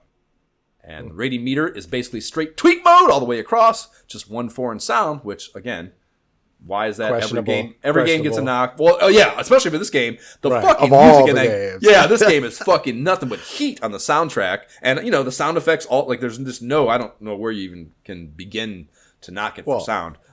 That's a clear instance of you can't give it all 5. Like, we can't, like, there's they no game. Fucking did it before! They gave Gaiares all 5s! God damn it, they could do it for Sonic 2. Wait, what, they give all 5? Gaiares, remember? That's perfect game Gaiares. Right. That's fucking yeah. So they've done it before, and this certainly deserved it too, because Sonic is a fucking this game. I could see. Yeah. So yes, that maths out to 96%. Not a perfect, but pretty fucking close. And of course, they offer no MSRP, being Sega of America, but it is a 4-meg cart, and they disclosed that. So we just did 4 hours on this, and it's a banger episode, if I do say so myself. The gist of that double blessing episode is that we agree with Boogie. Moving on. Next up is a game from the aforementioned hardball publisher Ballistic, which was a subsidiary Alcalade used to pump out unlicensed Genesis games for a few years before legal back and forth with Sega sent this shell company off into the sunset in '93. And the developer is from a company going by Toys for Bob, which is a fucking hilarious developer name, I thought, which made its name on a game series, Star Control. And the series has PC roots. It's a sci-fi space shooter with some strategy elements to it. And seeing that excited me a great deal. It kind of made me think of The Guardian Legend, which was a really cool kind of space shmup RPG hybrid thing that was very unique and interesting, and I enjoyed far more than I thought I would. So I was looking at this kind of excited. I assume you didn't find this either, or you didn't play this either, rather, because it was also unlicensed, right? That's absolutely right. It looks like Asteroids to me, but yeah.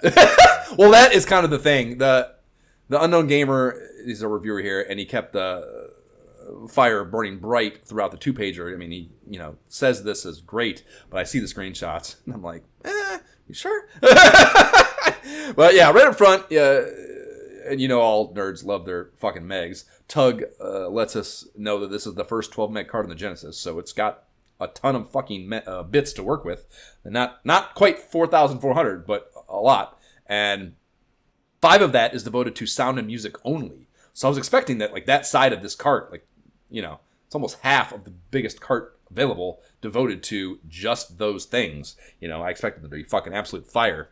Tug's feature lays out that it's, kind of roundabouts, and this also had me excited, roundabouts Master of Orion, which is an amazing 4X PC strategy game that Jab and I played to no fucking end back in the day. And he even likes the sequel, not as much as I do, but or rather more than I do, but whatever the case, put the shit out of that game. And yeah, it's strategy-focused gameplay. There's like planet-by-planet colonization between the 14 different races it says it has. There's space fleet combat, so on and so forth. So right on par with Master of Orion. And that sounds perfect for the PC where this is ported from. But the thing that makes it different is the combat is not turn-based. Like in Master of Orion, you like start a battle and it's like you have all your ships on one side, they have all the ships on the other, and you like do turn-by-turn shit where, it's essentially like fucking Civ, only in space. And in this case, you have to do a real-time shmup battle when you get into a fight. And that, and Guardian Legend was fantastic. In this case, it's like Asteroids. It's like it really basic and really fucking dumbed down and kind of slow and shitty. And again, maybe at the time, if you like if Master of the Orion was a game you loved, anyways, and then you had a Genesis and this came out, I can see like connecting all those dots and getting excited and going where fucking Tug here goes with the rating and shit. But when I tried it, I was not nearly as impressed. I don't think you would dig it at all, for sure. Yeah, even looking at the connection and all of that and understanding where this came from and who the people go on to be Toys for Bob, and that was obviously part of Microsoft before spinning out, so I'm very familiar with them. But yeah, looking at this, I was just like, I'm not bummed out I can't find the ROM. So, regardless of the rating that they gave it. Which is good. He finishes up by saying, Star Control is a great mix of outer space battle and strategy. It is an extremely high replay factor. It's procedurally generated, at least procedurally to the player, so it's not like the same map every time and shit. And you won't get bored with it anytime soon. And unlike your typical shoot-'em-up game, the game never ends. It's like, I guess, whatever, indefinite as far as how it works. So Accolade, Ballistic, really has reached the stars with this cart. And then he drops, near perfect score on it. He gives it 96 fucking %. The only ding is in graphics. That is fucking crazy. Dropped in June. MSRP is a steep $69.95 for that elevated 12 meg hardware. So that's, it's a pricey ass fucking, that's what they were charging for Phantasy Star 2, which we have our gripes about Phantasy Star 2, but there's more going on in Phantasy Star 2 than this for sure. Yeah. You're kidding me. They really believe in the forever, never-ending aspect of this game to charge it to price like that. You have to really believe. Yep. 2 more Genesis Pro reviews before we turn our attention elsewhere. We have one-pagers from Roadkill Warrior and The Missing Link on Sega's Fatal Labyrinth and EA's James Pond, respectively. We've already been there and done that on both. Neither are good enough to rehash. Roadkill says it's a rather ho-hum hack-and-slash dungeon crawler on Fatal Labyrinth, and he drops a 68% on it. 4's in gameplay and fun, 3's elsewhere. And The Missing Link calls Pond just plain cute and breezy, giving it an also mid 72%. Got 5's in graphics, which is definitely high in my opinion. It is cute and it looks fine, but it's not a 5. And sound 4, rest are 3's. And I'd probably curb the graphics, but otherwise the C grade is, probably right. Our only SMS coverage is a one-pager by Toxic Tommy on Sega's release of Strider for their Legacy system, and this is, just like the ISOH Game Up alum Genesis port, in line with the arcade version of the game, not the Metroidvania, also ISOH Game Up alum NES version. TT does not fuck around, though. He cuts right to the chase about this not being up to snuff with the Genesis release, which of course you would expect, but, nonetheless. We know what you're thinking, SMS gamers. Strider, awesome. You stuffed quarters in the coin op, you drooled over the Genesis version. Now you can have Strider on your very own. However, don't let your expectations get the better of you. This 8-bit incarnation is a noticeably scaled-down version of the classic, futuristic hack-and-slash adventure. And then the rating follows suit. It's just a 3, repeating 60%. Which is basically, you're saying, meh. And I tried it. I can see how far degraded the experience was to the Genesis game, no question. You expect it, and it falls. Woo buddy, does it fall short? Like, you're not actually playing the game, or when you're not playing the game, like, it's just a still image on your screen.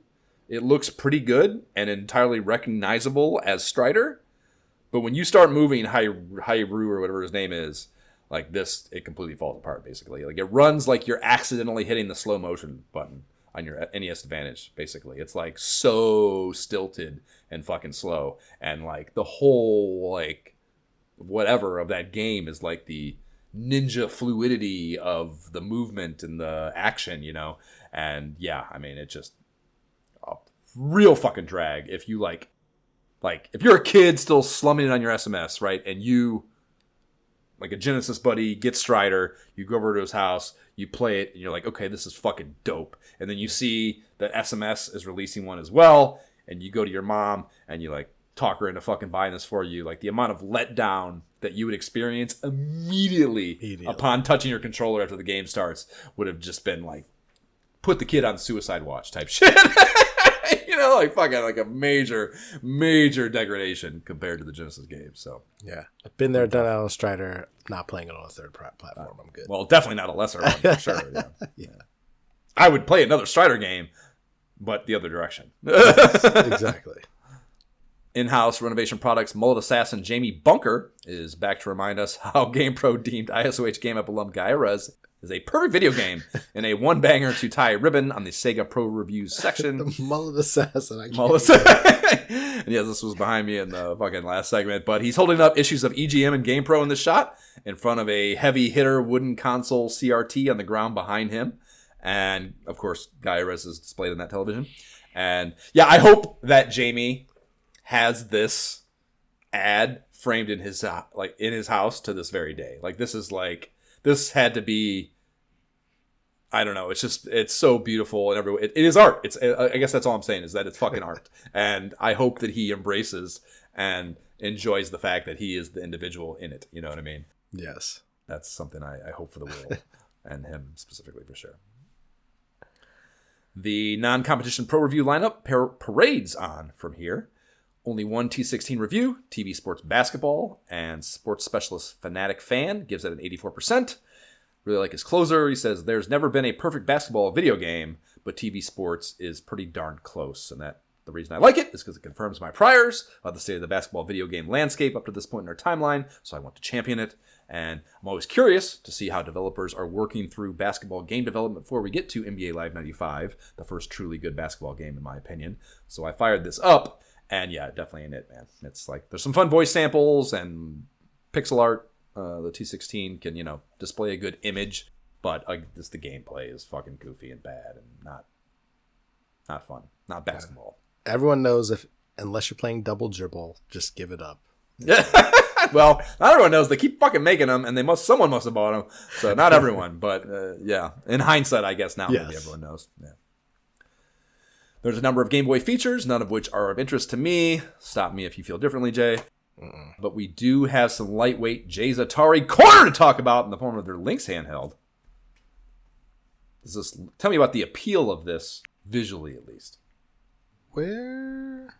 Hold on. You didn't even see it. I'm like, I don't have a Lynx handheld picture. Where?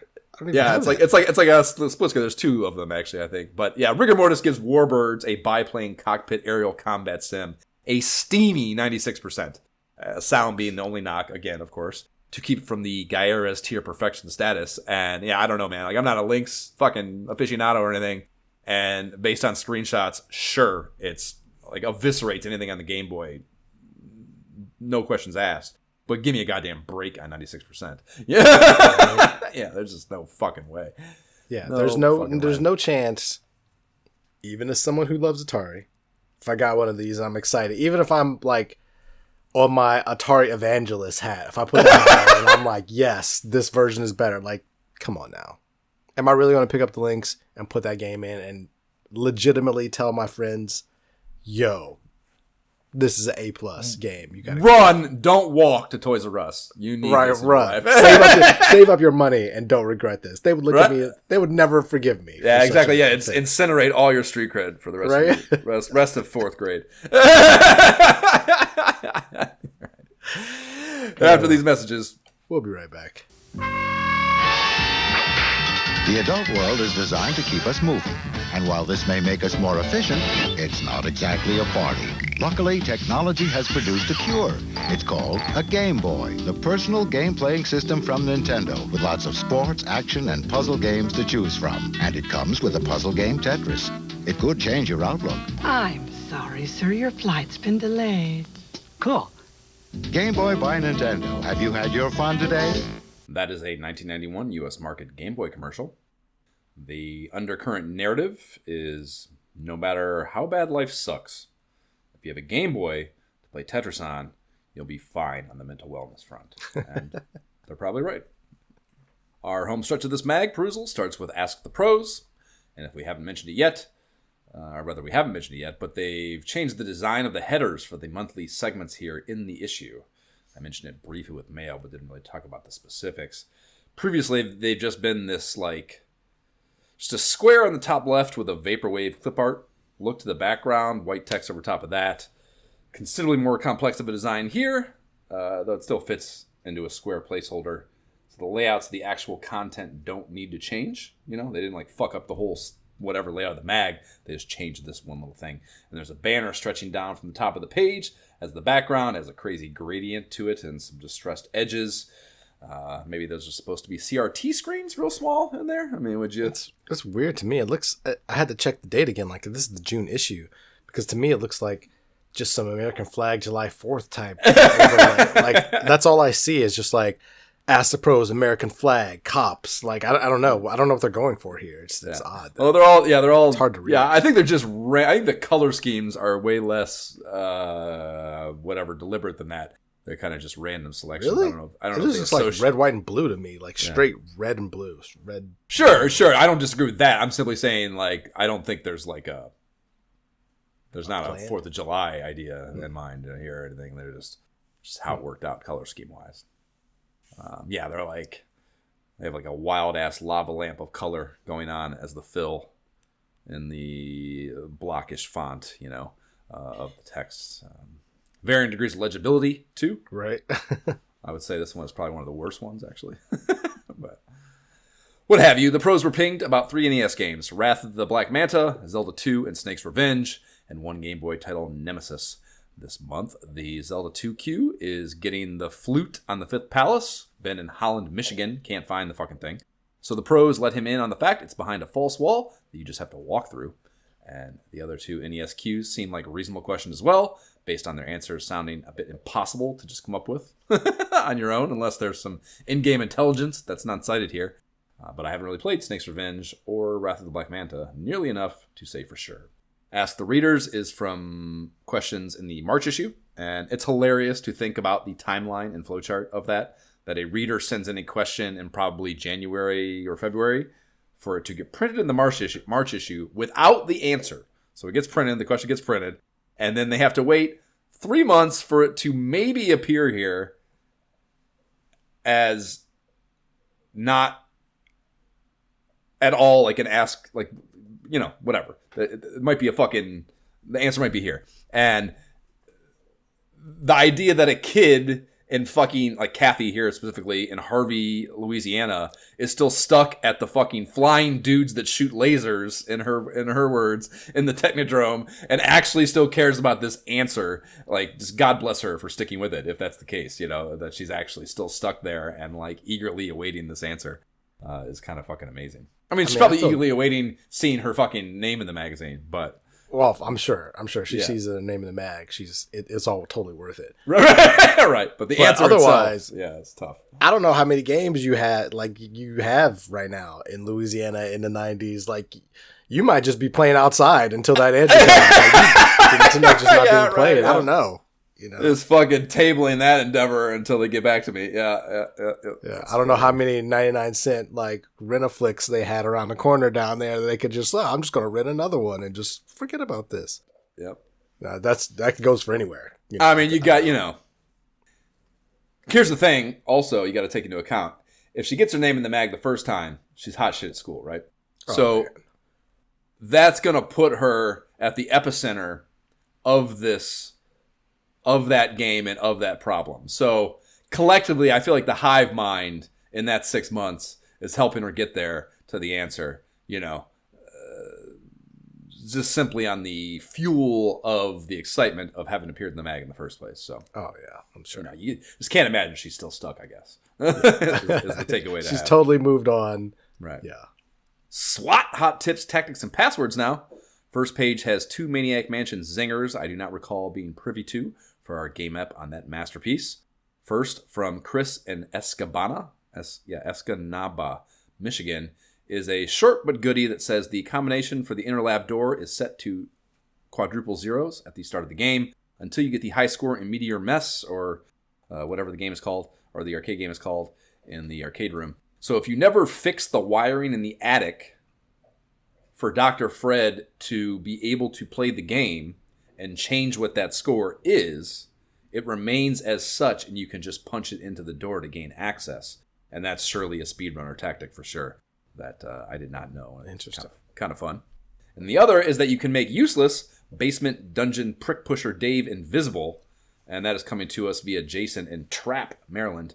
And the flowchart is you first make Sid or Razor, the musicians basically, microwave Ed's hamster, and then have Dave take the exploded hamster out, not one of them, and then he gives it back to Ed.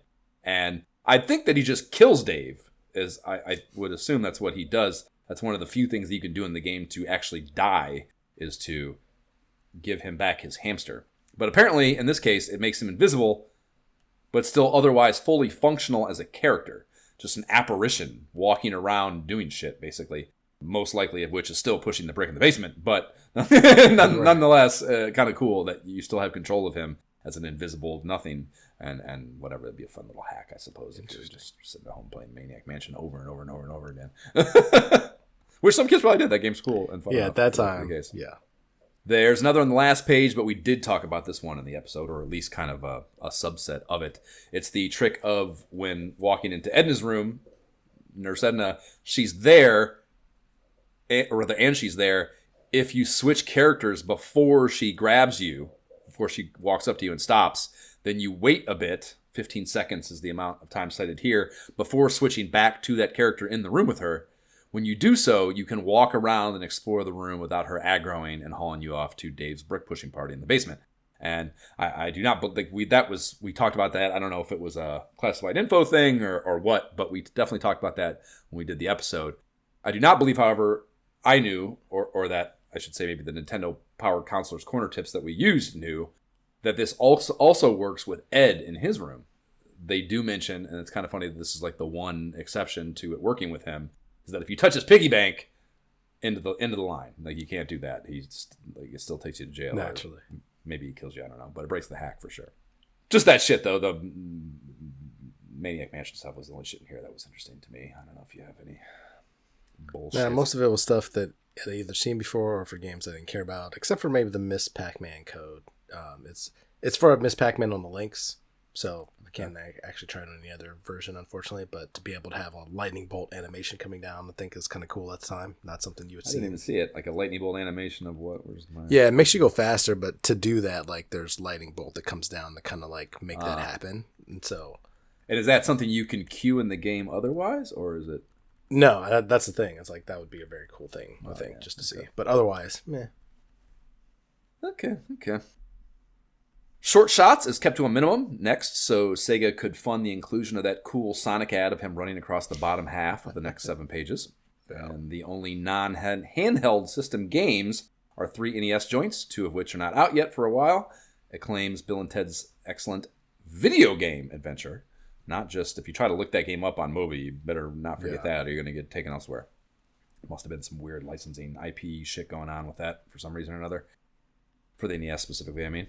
Cool. And that's not out till August, so we don't have to deal with that shit quite yet. And then Moon Ranger came out a year and a half prior to this issue hitting newsstands, January 1990.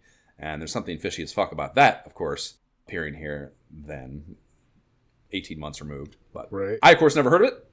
I'd wager most no one has. And looking at the Moby page for it, I was deeply concerned for what I was about to experience upon fire up. I'm even less keen on regurgitating AI overview BS than I am wiki bullshit, but the former had a blurb that was of note. It read, "The game is a notoriously rare, unlicensed title that combines side-scrolling platforming, lunar driving, and space shooting into one challenging 8-bit package." So, okie dokie on that. Did you play this one, Jay? No, because again, couldn't find it. I just looked it up. Oh, it's unlicensed too? Yeah, man. You gotta fucking type them in. Yeah, shit. Well, you didn't miss anything. Poof, we're not going to play with that because that makes noise during podcasting. I played it for like 240 seconds, maybe. That checks out from the video I watched. Yeah, and that was longer than I can believe it was worth doing so. But it was like a car wreck you just couldn't look away from. It was unbelievable. Like, it's a space shmup, I suppose.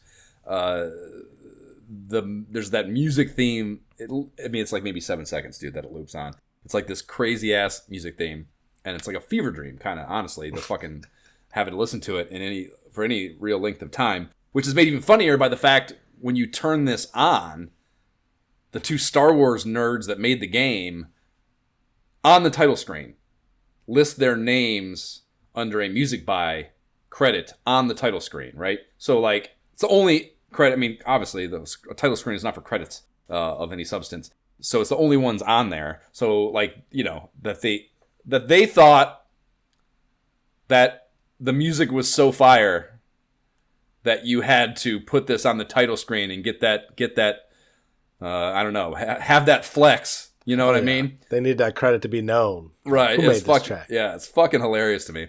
And sure enough, I fact checked that, and sure enough, the total credits are 4 dudes, and one of the music by guys is also the design by and graphics by credit. So he's like the dude, basically, and it was probably his idea to put music on there, and the other guy got to piggyback on and be my guess of how that went in the I don't know, at the WeWork or wherever they did this fucking this game together.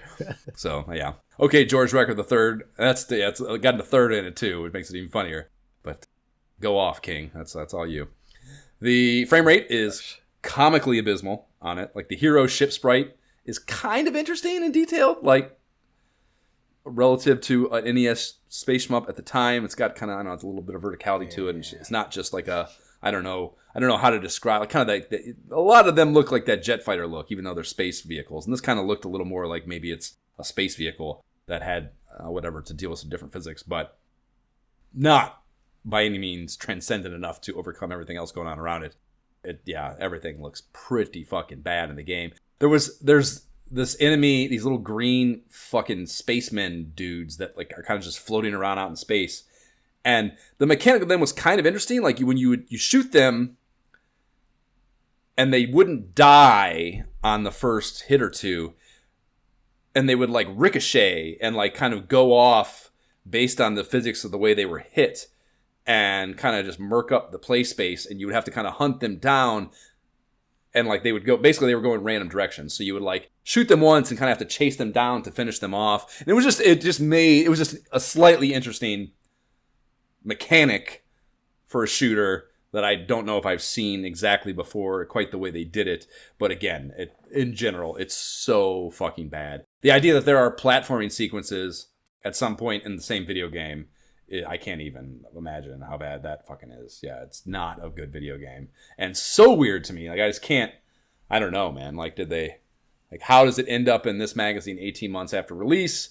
It's just like, I don't know. They like some guy bumps into a guy at a bar and he made this game and he fucking works at GamePro and like I'm trying to get a license. It's hot though. Like that's how you got. Yeah, please help me out, bro. Yeah. So yeah, I don't know, or lost some money to him maybe, and it's fucking was a makeup thing, something like. There's some sort of, not necessarily shady dealings, but there's some sort of backdoor shit of some kind going on for this to have ended up here when it ended up here. And yeah, I would love to know what that is, of course, because the game is fucking wild. I was very concerned. You're sitting there with the background on, and I'm like, "Why do you?" That's what I was like. Move on. What do you have behind you? Like what is about to happen? What are you going to try to sell me on? How much of a shit show is the nomination segment going to be? What the fuck? Yeah, no, you won't hear about. You will not hear about that in the nominations. I promise you. Goodness. Well, the other one here is TSB. Doesn't drop till December. We all know that by now, even though they are claiming it hits in July here. That's not correct. But fuck it, I'm going to read this blurb because Tecmo Super Bowl. Tecmo's back in the ball game. The football game that is, with a sequel to its hard-hitting success, Tecmo Bowl. It's called Tecmo Super Bowl, and it's practically bursting with play options guaranteed to satisfy the most discriminating football cart fan. A few of the hot-ticket options are the playback and the dive play, selections which enable you to change the play pattern of the other teams as well as dive for passes and precious first down yardage. Heck, this game's so realistic, your team members even get tired as each game progresses. There are 16 weeks in the Tecmo Super Bowl season, and the winning teams from each division, along with a wildcard team, play against each other to decide who goes on to the ultimate football competition, the Super Bowl. It goes without saying, but we'll say it anyway. Tecmo Super Bowl is a surefire hit you won't want to miss. And that, Jay, has Grandma talking about sports vibes all the way.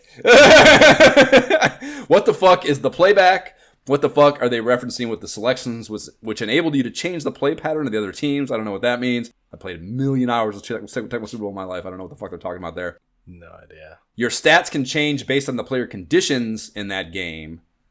Like there's like, I think it's like bad, normal, good, and excellent maybe are the 4 things. And like each one of those kind of like moves the needle on certain attribute or some attributes of your player. Like from a kind of, I don't know, a median number that maybe normal is what their like stats are. And then that kind of augments that a little bit based on which of those 4 conditions they're in.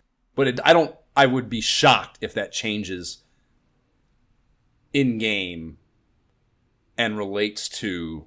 I know it doesn't. How would you? I mean, I guess you could say like get in the zone, but like, how would you? Well, not in the current with the, with the current architecture of that time. It's not like now, where that person is now at a 70. You need to. He's heating up. Yeah, it's not that. Yeah, it's not that at all for sure. So yeah, I'm guessing that is also wrong. And then there are 17 weeks, not 16. There's a bye week in fucking that game, so that is not accurate either. Whatever, man.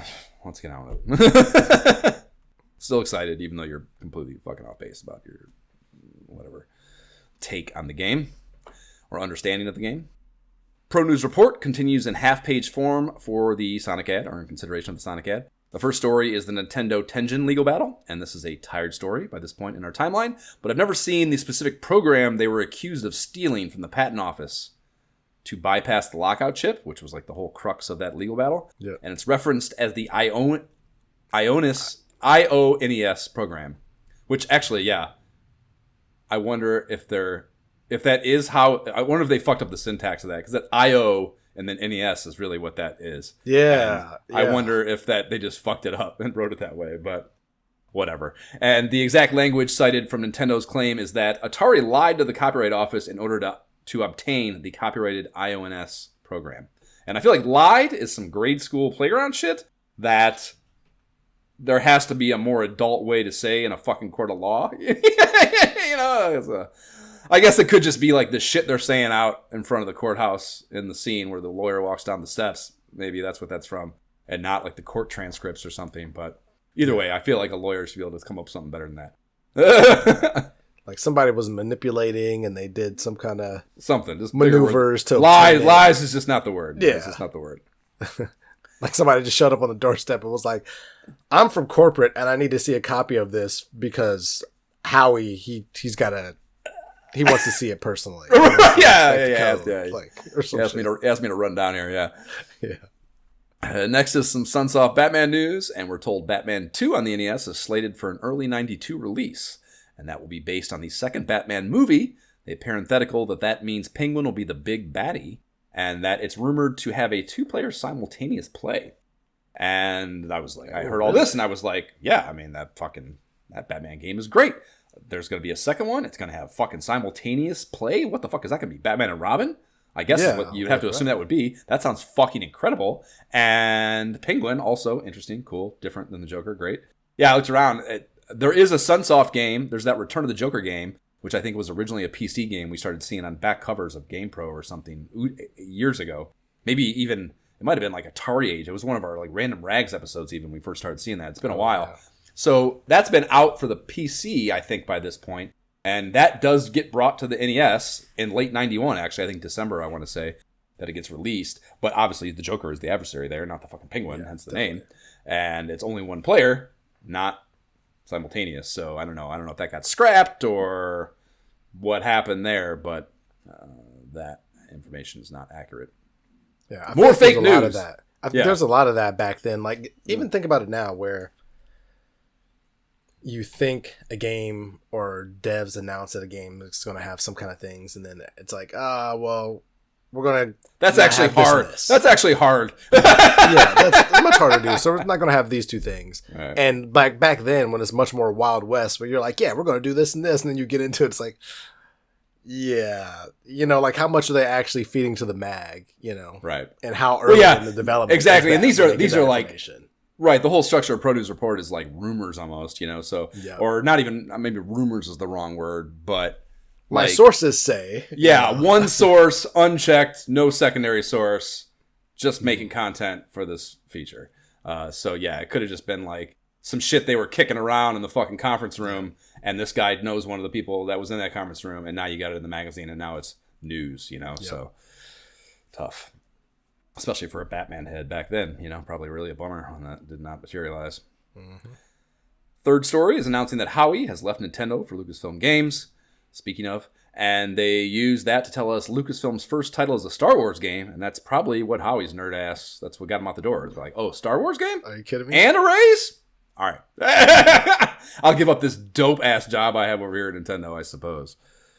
So, Nippon Airlines planes servicing between New York and Tokyo are now offering 6 Konami-developed video games for all passengers. And it's wild to me that this is like, it says all passengers, like all seats get this. It's crazy to me. I feel like this is something that had to be so clunky and large of an addition to a seat that only a premium seat could maybe support it. But I don't know. Seats were probably bigger back then too. Who knows? I can't remember. But yeah. It says that games are on Sony monitors connected to armrests between their seats. So I don't know if that means it comes out of the actual monitor comes out of the fucking. That seems impossible to me. It had to be because it had to be a CRT, right? Yeah. There's no flat screens happening. Yeah, I'm like, what? So I don't even know where the fuck I have a hard time. I try to look around trying to find more on this. I would love to see pictures of how obtuse and clunky this technology was, of course. So I could not find any. By all means, God damn it, Lord Disciples, if you know of where more can be found and seen on this, please do send it in. I would love to see it. But they are like they're not like, it's not Konami's like library, or at least not their U.S. library, I guess. I don't know. Maybe some of these were Japanese games. In fact, they probably were, I guess. But there's a Korth port, there's a baseball game, there's a golf game, there's some Mahjong, of course, and shit like that, a racing game, I think. So they're all just kind of like stock different types of games, that I think all operate on. Like they're not on, it's also not on, it's not like an NES or whatever other system. It's like a uniquely built, hardwired Konami device that has these 6 games in the BIOS or whatever, so yeah. It's not like a fucking Nintendo or anything. But that's pretty interesting, I suppose. Probably fucking dope as fuck by the standards of especially if you didn't 1991. Yeah, just hop on like, oh shit, I can play some video games. Dope. There's a mention here of Accolade kind of like minting this subsidiary Ballistic that we saw those unlicensed games from over the course of this issue, right? And I gotta think, especially given that it's Accolade and they have dough, they probably paid GamePro a dump truck of money to get this much shine in this issue. That they like this announcement in the back, like it's a big deal. This company is formed, and then there's a bunch of there's this fucking just gleaming review of Star whatever it's called 96%. And then all the mentions of the different games in the 16-bit preview, like all that just ties together as like, here's a big check. 100%. So that's pretty... Because somebody like me who was into that kind of stuff would have been clocking out like, oh, okay, so I should keep an eye out for ballistic games. Yeah, right. Yeah, okay, exactly. That's what they wanted. Right. That's what they were paying for. Yeah.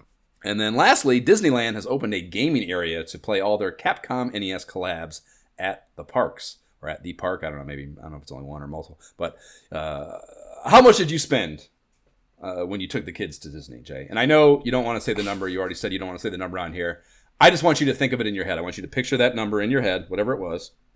Now think about them just sitting in a room there and playing a game on an iPad instead of doing actually Disneyland shit after you spent that money. You see how my face changed? You see the smile disappear? This is how I'd be looking at that. I know if you're listening exactly, yeah. on the Apple or Spotify, you can't see that, but the smile disappears, and yeah, it's a good thing. There's a reason it's not there anymore. Recently, it was not there. Yeah. There's probably some sort of iPad shit you could do there. That probably exists. Oh, there's definitely things you can do, like when you're sitting down and things. But like, yeah, if I'm, that's the exact point. If I'm paying to take you there, we're having fun. We're spending time with family. You better at least make me feel like you're having fucking real world analog fun. God damn it! Right? Yes. Not doing some shit you can do in the living room for fucking $12,000 less. Exactly. The last leg of the Sonic ad are paired with a couple of contests. As we mentioned earlier, first is that Hudson Hawk NES game that's being used as a marketing device, or marketing vehicle rather, for the Bruce Willis film. God. Yeah, we saw this as a player's poll thing in Nintendo Power recently, and they are just really doubling down on marketing that flick to kids via video game coverage. And yeah, it just doesn't seem like the right angle to me, but you Stop trying to make fetch a thing. It's not happening. Yep. A bunch of the same shit as in the player's poll deal, NES carts of it, Game Boy carts of it, VHS copies of the movie-going packages with fucking popcorn and shit. So it's all the same shit. So they must have just approached all the mags. Like, hey, we got money. Let's do it. Yep. The other is a Sega giveaway, and this is in a fucking amazing haul. Jay, did you fucking parse this? Did you read with this whole... Oh my God. The grand prize winner gets a Genesis system and and I capitalize the word every, Genesis cart that will be released. They're not even able to look, they're not saying like, we know you might have some of our old stuff already. We know you got some. Well, that, but also, I'm just saying from like how much this is going to cost them. They don't know. There's no way for them to know what that means right now. You know what I mean? It's fucking June at 91. It's like we're 6 months from the start of this window. You know what I mean? So it's crazy, I think, whatever. And the scope of but it's only one. It's every game for one person. Sure. It's only one. Yeah, I'm sure they've spent. I guarantee you they didn't. They did not. And the fucking number monkeys down in accounting that ran the fucking projection of what this was going to cost did not guess what the number ended up being of licensed titles. I promise. There's just no way. Yeah, it ends up being either 152 or 150. I didn't even finish what I was saying. Every Genesis cart released between January 92 and December 92. So the entire calendar year of 1992, every game that gets released, they're going to give that. They have to buy that, send it to the fucking kid, or get it for him, however they get it, and send it to the kid. In addition to giving them a full-on Genesis console. It doesn't specify which one. You have to assume it's probably the good one with 2 controllers. And at this point, I don't think it's Sonic yet, but maybe it's Sonic. I don't know. Whatever. Either way, it's got to be Sonic actually, because they're fucking. This is for the release of Sonic, so they probably just decided that's going to start coming with Sonic. We don't have confirmation of that yet. It wasn't, I don't think, specified in Sega Visions, which is another example of dog shit marketing on their behalf. But that we don't know that's going to be the core system or whatever now, or the packing game. At least that I recall. Either way, that's what it's for. So I'm sure it was like the system that comes with Sonic that the kid got, and then it ends up being either 152 or 154 games, depending on your Google source. And I mean, this is going to have Streets of Rage 2. It's going to have Echo the Dolphin. It's going to have Sonic 2. Like 1992 is a heater-ass year for the system. So yeah, I mean, fucking just an incredible contest, I think, for the winner. Just unbelievable. So if you won that, you're just fucking just the beyond stoked. Beyond stoked.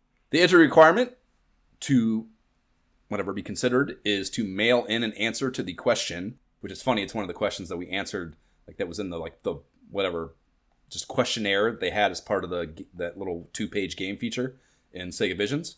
So the question is, what is Sonic faster than? And you just have to basically, they're using this to mine marketing tagline ideas. But I mean, whatever, man. That's fucking that. With that prize on the table, I'll write you a fucking dissertation on Sonic. Whatever you want to ask in 1991, you got it. Mm-hmm. I'm in. So fine. Yeah, I went straight to. I read this and saw that they were doing like whatever, releasing the winner in the December issue they claimed. So I went right to that issue, and I wanted to see whether they did that and if I could fucking find the kid that won this, because I want to know what system. I want to know like how because again, I don't know, what do they do? A monthly? Like, what was it? Just like a fucking big ass box you got once a month with like just fucking 19 games in it or something? Like, holy shit. It can't be like an everyday, like we're just shipping over. Although it's fucking amazing if it was. or if they just told like it couldn't be like, hey, whenever you make a game, ship one copy. Yeah, ship one at fucking Todd and fucking, well, I can tell you, it's Frank Schwartz in Santa Monica, California won. So that's who fucking won it. And yeah, I did some cursory internet stalking. But with that common of a name in LA, no less, like just no hope of finding the individual. Even with adding, Sonic or Sega keywords, it just did not help at all. So unfortunately, it was not able to track him down and stalk him about this contest. But it's cool that someone won. And yeah, I mean, there's just no way, clearly, that they sent it to him piecemeal. There had to be some sort of fucking grouping of it just to make the simplicity of it. And yeah, I mean, yes, again, here's the thing, like, we know there were 154 or 152 games now. Like, Sega probably did a real half-assed job of keeping tabs on everything that actually was coming out. Even though, I mean, whatever. I mean, that's the licensed game number, and theoretically, that has to go through Sega. That's what it means. It gets a little seal. They have to there's an application process. There's some paperwork. I guess they would pretty easily be able to keep track, but I'm sure if 1 or 2 or 15 got lost in the fire, I'm sure they didn't give a fuck at all, So maybe he didn't get all 152 or 4, but either way, plenty of games. Even if you got 100 plus of them, like right, that's still 100 amazing, games. Yeah. Even if you only got the like Sega publishing titles, that's still, most of the heaters. So, yeah, I mean, fucking just, the best contest I've ever heard.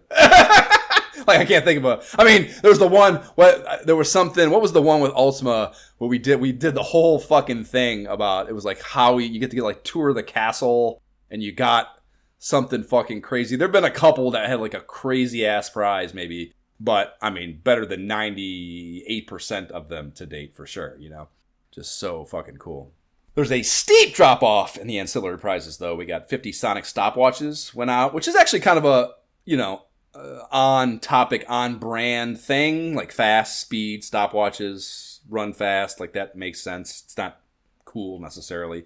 Although, whatever, a kid will probably, if they get free shit in the mail, I think it's cool no matter what. But comparatively, obviously, a big drop off. And then the last one is 100 Sonic lapel pins, and that is less clever and less fun for sure. Like, a kid might not actually care about a lapel pin, especially if you call it a lapel pin. Right? How many kids know what a lapel is? Like, right, exactly. That goes a part of a suit that I have to wear to church. Precisely, yeah. I know. As a kid, same thing is carried through to adulthood. But if you tell me I got to wear a lapel on something, I'm already fucking a little on edge. Yeah, it's gonna be uncomfortable and go fuck yourself. I'm probably gonna be sweaty. That's probably what that means. I'm gonna be sweaty as fuck. When can I take it off? Yeah, exactly. How soon can I get that shit off? I definitely don't want to worry about putting pins on the fucking lapel.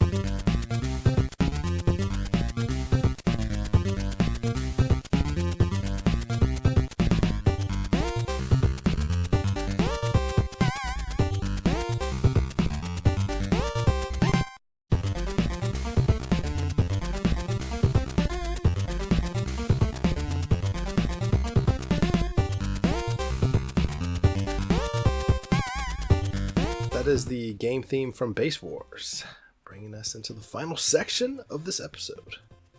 Issue Power Meter Cume. Bit of a down issue.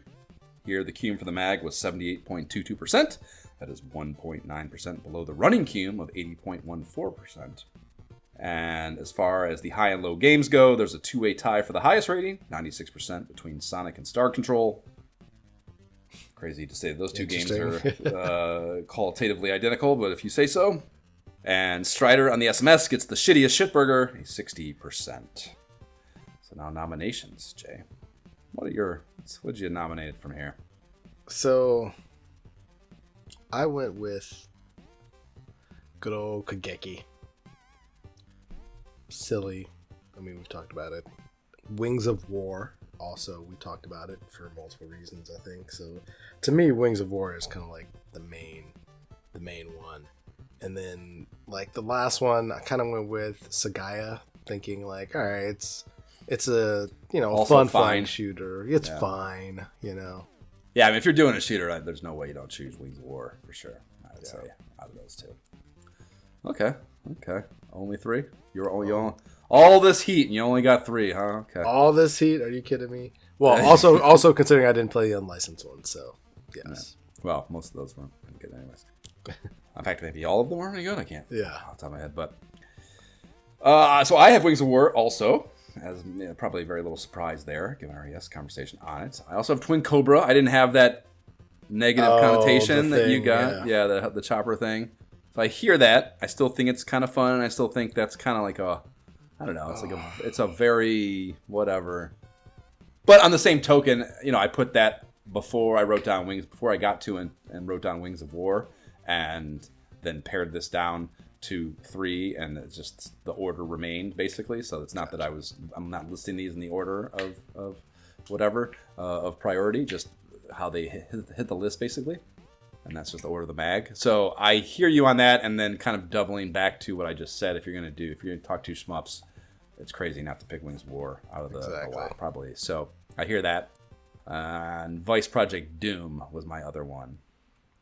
So again, it's like a Nintendo Power cover. I think we both said that there was merit in it when we played it. There's some risk probably to that, I think, given the different game modes and stuff, whether or not it's going to hold up. I don't know the answer to that question. It's got a lot of fun shit to talk about that we could probably, like the war on drugs shit. We haven't really done a game in that universe. So there's probably some funny ass commercials and just shit we can fucking diddle with in that episode. So that's kind of fun. But yeah, that's the logic there. And I pared it down to 3 formally, but especially early on before I did that bounce back to the 16-bit guide, I also had Ivan Iron Man Stewart's Off-Road on my list. So, it's a lean game app, but it is much lean. We've been talking about it here and there, and that's obviously a very fun game, even if there's maybe not a lot of substance to it. So, I don't know. I thought, even though I took it off the list, I took it off and then put it back in a parenthetical at the end of my list after I was done with the issue, just to see what the look on your face was when I said it, see if you're super stoked about it. But I love that game, but I think we should just strap on the wings and go flying. Wings of War? Yeah. Okay. I don't want to argue with you. That was fucking fire to me. I had an absolute blast playing that. So if you're heated on it too and we got overlap, why not? That's what democracies are for, meeting in the middle and finding things we align on to proceed forward with in life. So, okay. Wings of War. That's a nice, light, breezy thing to do while we get rolling. Get ready to dive in. On our side quest. Yeah, I'm like just starting. I probably can get it all done in a day or two. All the pre-reading shit, the Literatures of Antiquity that I've emailed over. Oh, no, I haven't started, just with parents in town and the stuff that's been going on. So yeah, I was purposely waiting until I was like, all right, once we do this one, then it's like I'm allow myself to get immersed. Started as well, yeah. So probably maybe, I don't know, before the next episode. That might be too soon. I don't know. I might be done by the time we talk again. I'm gonna fly. Yeah, just gonna chug through it. You see, yeah, that's awfully whatever. That's awfully confident. Right. Watch it be way more intense than I'm expecting. I mean, it's definitely. I've read the first 3 pages of that fucking manual, and I can tell you, I wrote down a marketing blurb from one of it where like the box cover, I think, is calling it the biggest something, the biggest RPG ever or some shit like that. So better get rolling then. Yeah, exactly. A lot to do. Probably a lot of chores, a lot of digital chores to do in that game, I'm guessing. But exciting nonetheless. So that's on the horizon, and then still compiling. I haven't got all the previews out or all the featured matchup images and stuff, but we're still working on the wild card round of the Nintendo Power Multi-Console Championship playoffs. So I expect for our next episode, I should have the verdict on who is going to proceed to the divisional rounds, and we are all very excited to find out the next step of the road to the power to them. The next step of the road to the Mullet Bowl. And I look forward to that. So that's it. Wings of War next. And then what the fuck is our next issue? It will be Nintendo Power 26, the July 91 issue. So we turn the page on months and get into July of 1991 on the Nintendo side next. In the meantime, please subscribe to the pod on the platform provided, whatever dumbass company that does serve up your pottery. Please rate and leave positive shit for the pod on whatever platform you do listen to us on. If you enjoy our nonsense, the website is nyehentertainment.com/ISOHpod. You can email us directly at isohpodcast@gmail.com to interface with us in private. Follow the pod and banter with us on the Facebook page, Instagram, subreddit. Talk shit to us about our gameplay videos on the YouTube. Hit us up on Blue Sky. The link to all those things are in the show notes if you want to speak to us publicly about something you don't feel needs to be behind closed doors. And we don't have a Patreon, but if you like giving money to things podcasts tell you to, like do so in our direction. The Able Gamers Creation creates custom gaming rigs for games with disabilities. That's cool as fuck. AbleGamers.org is where you can find them. T-shirts on the website.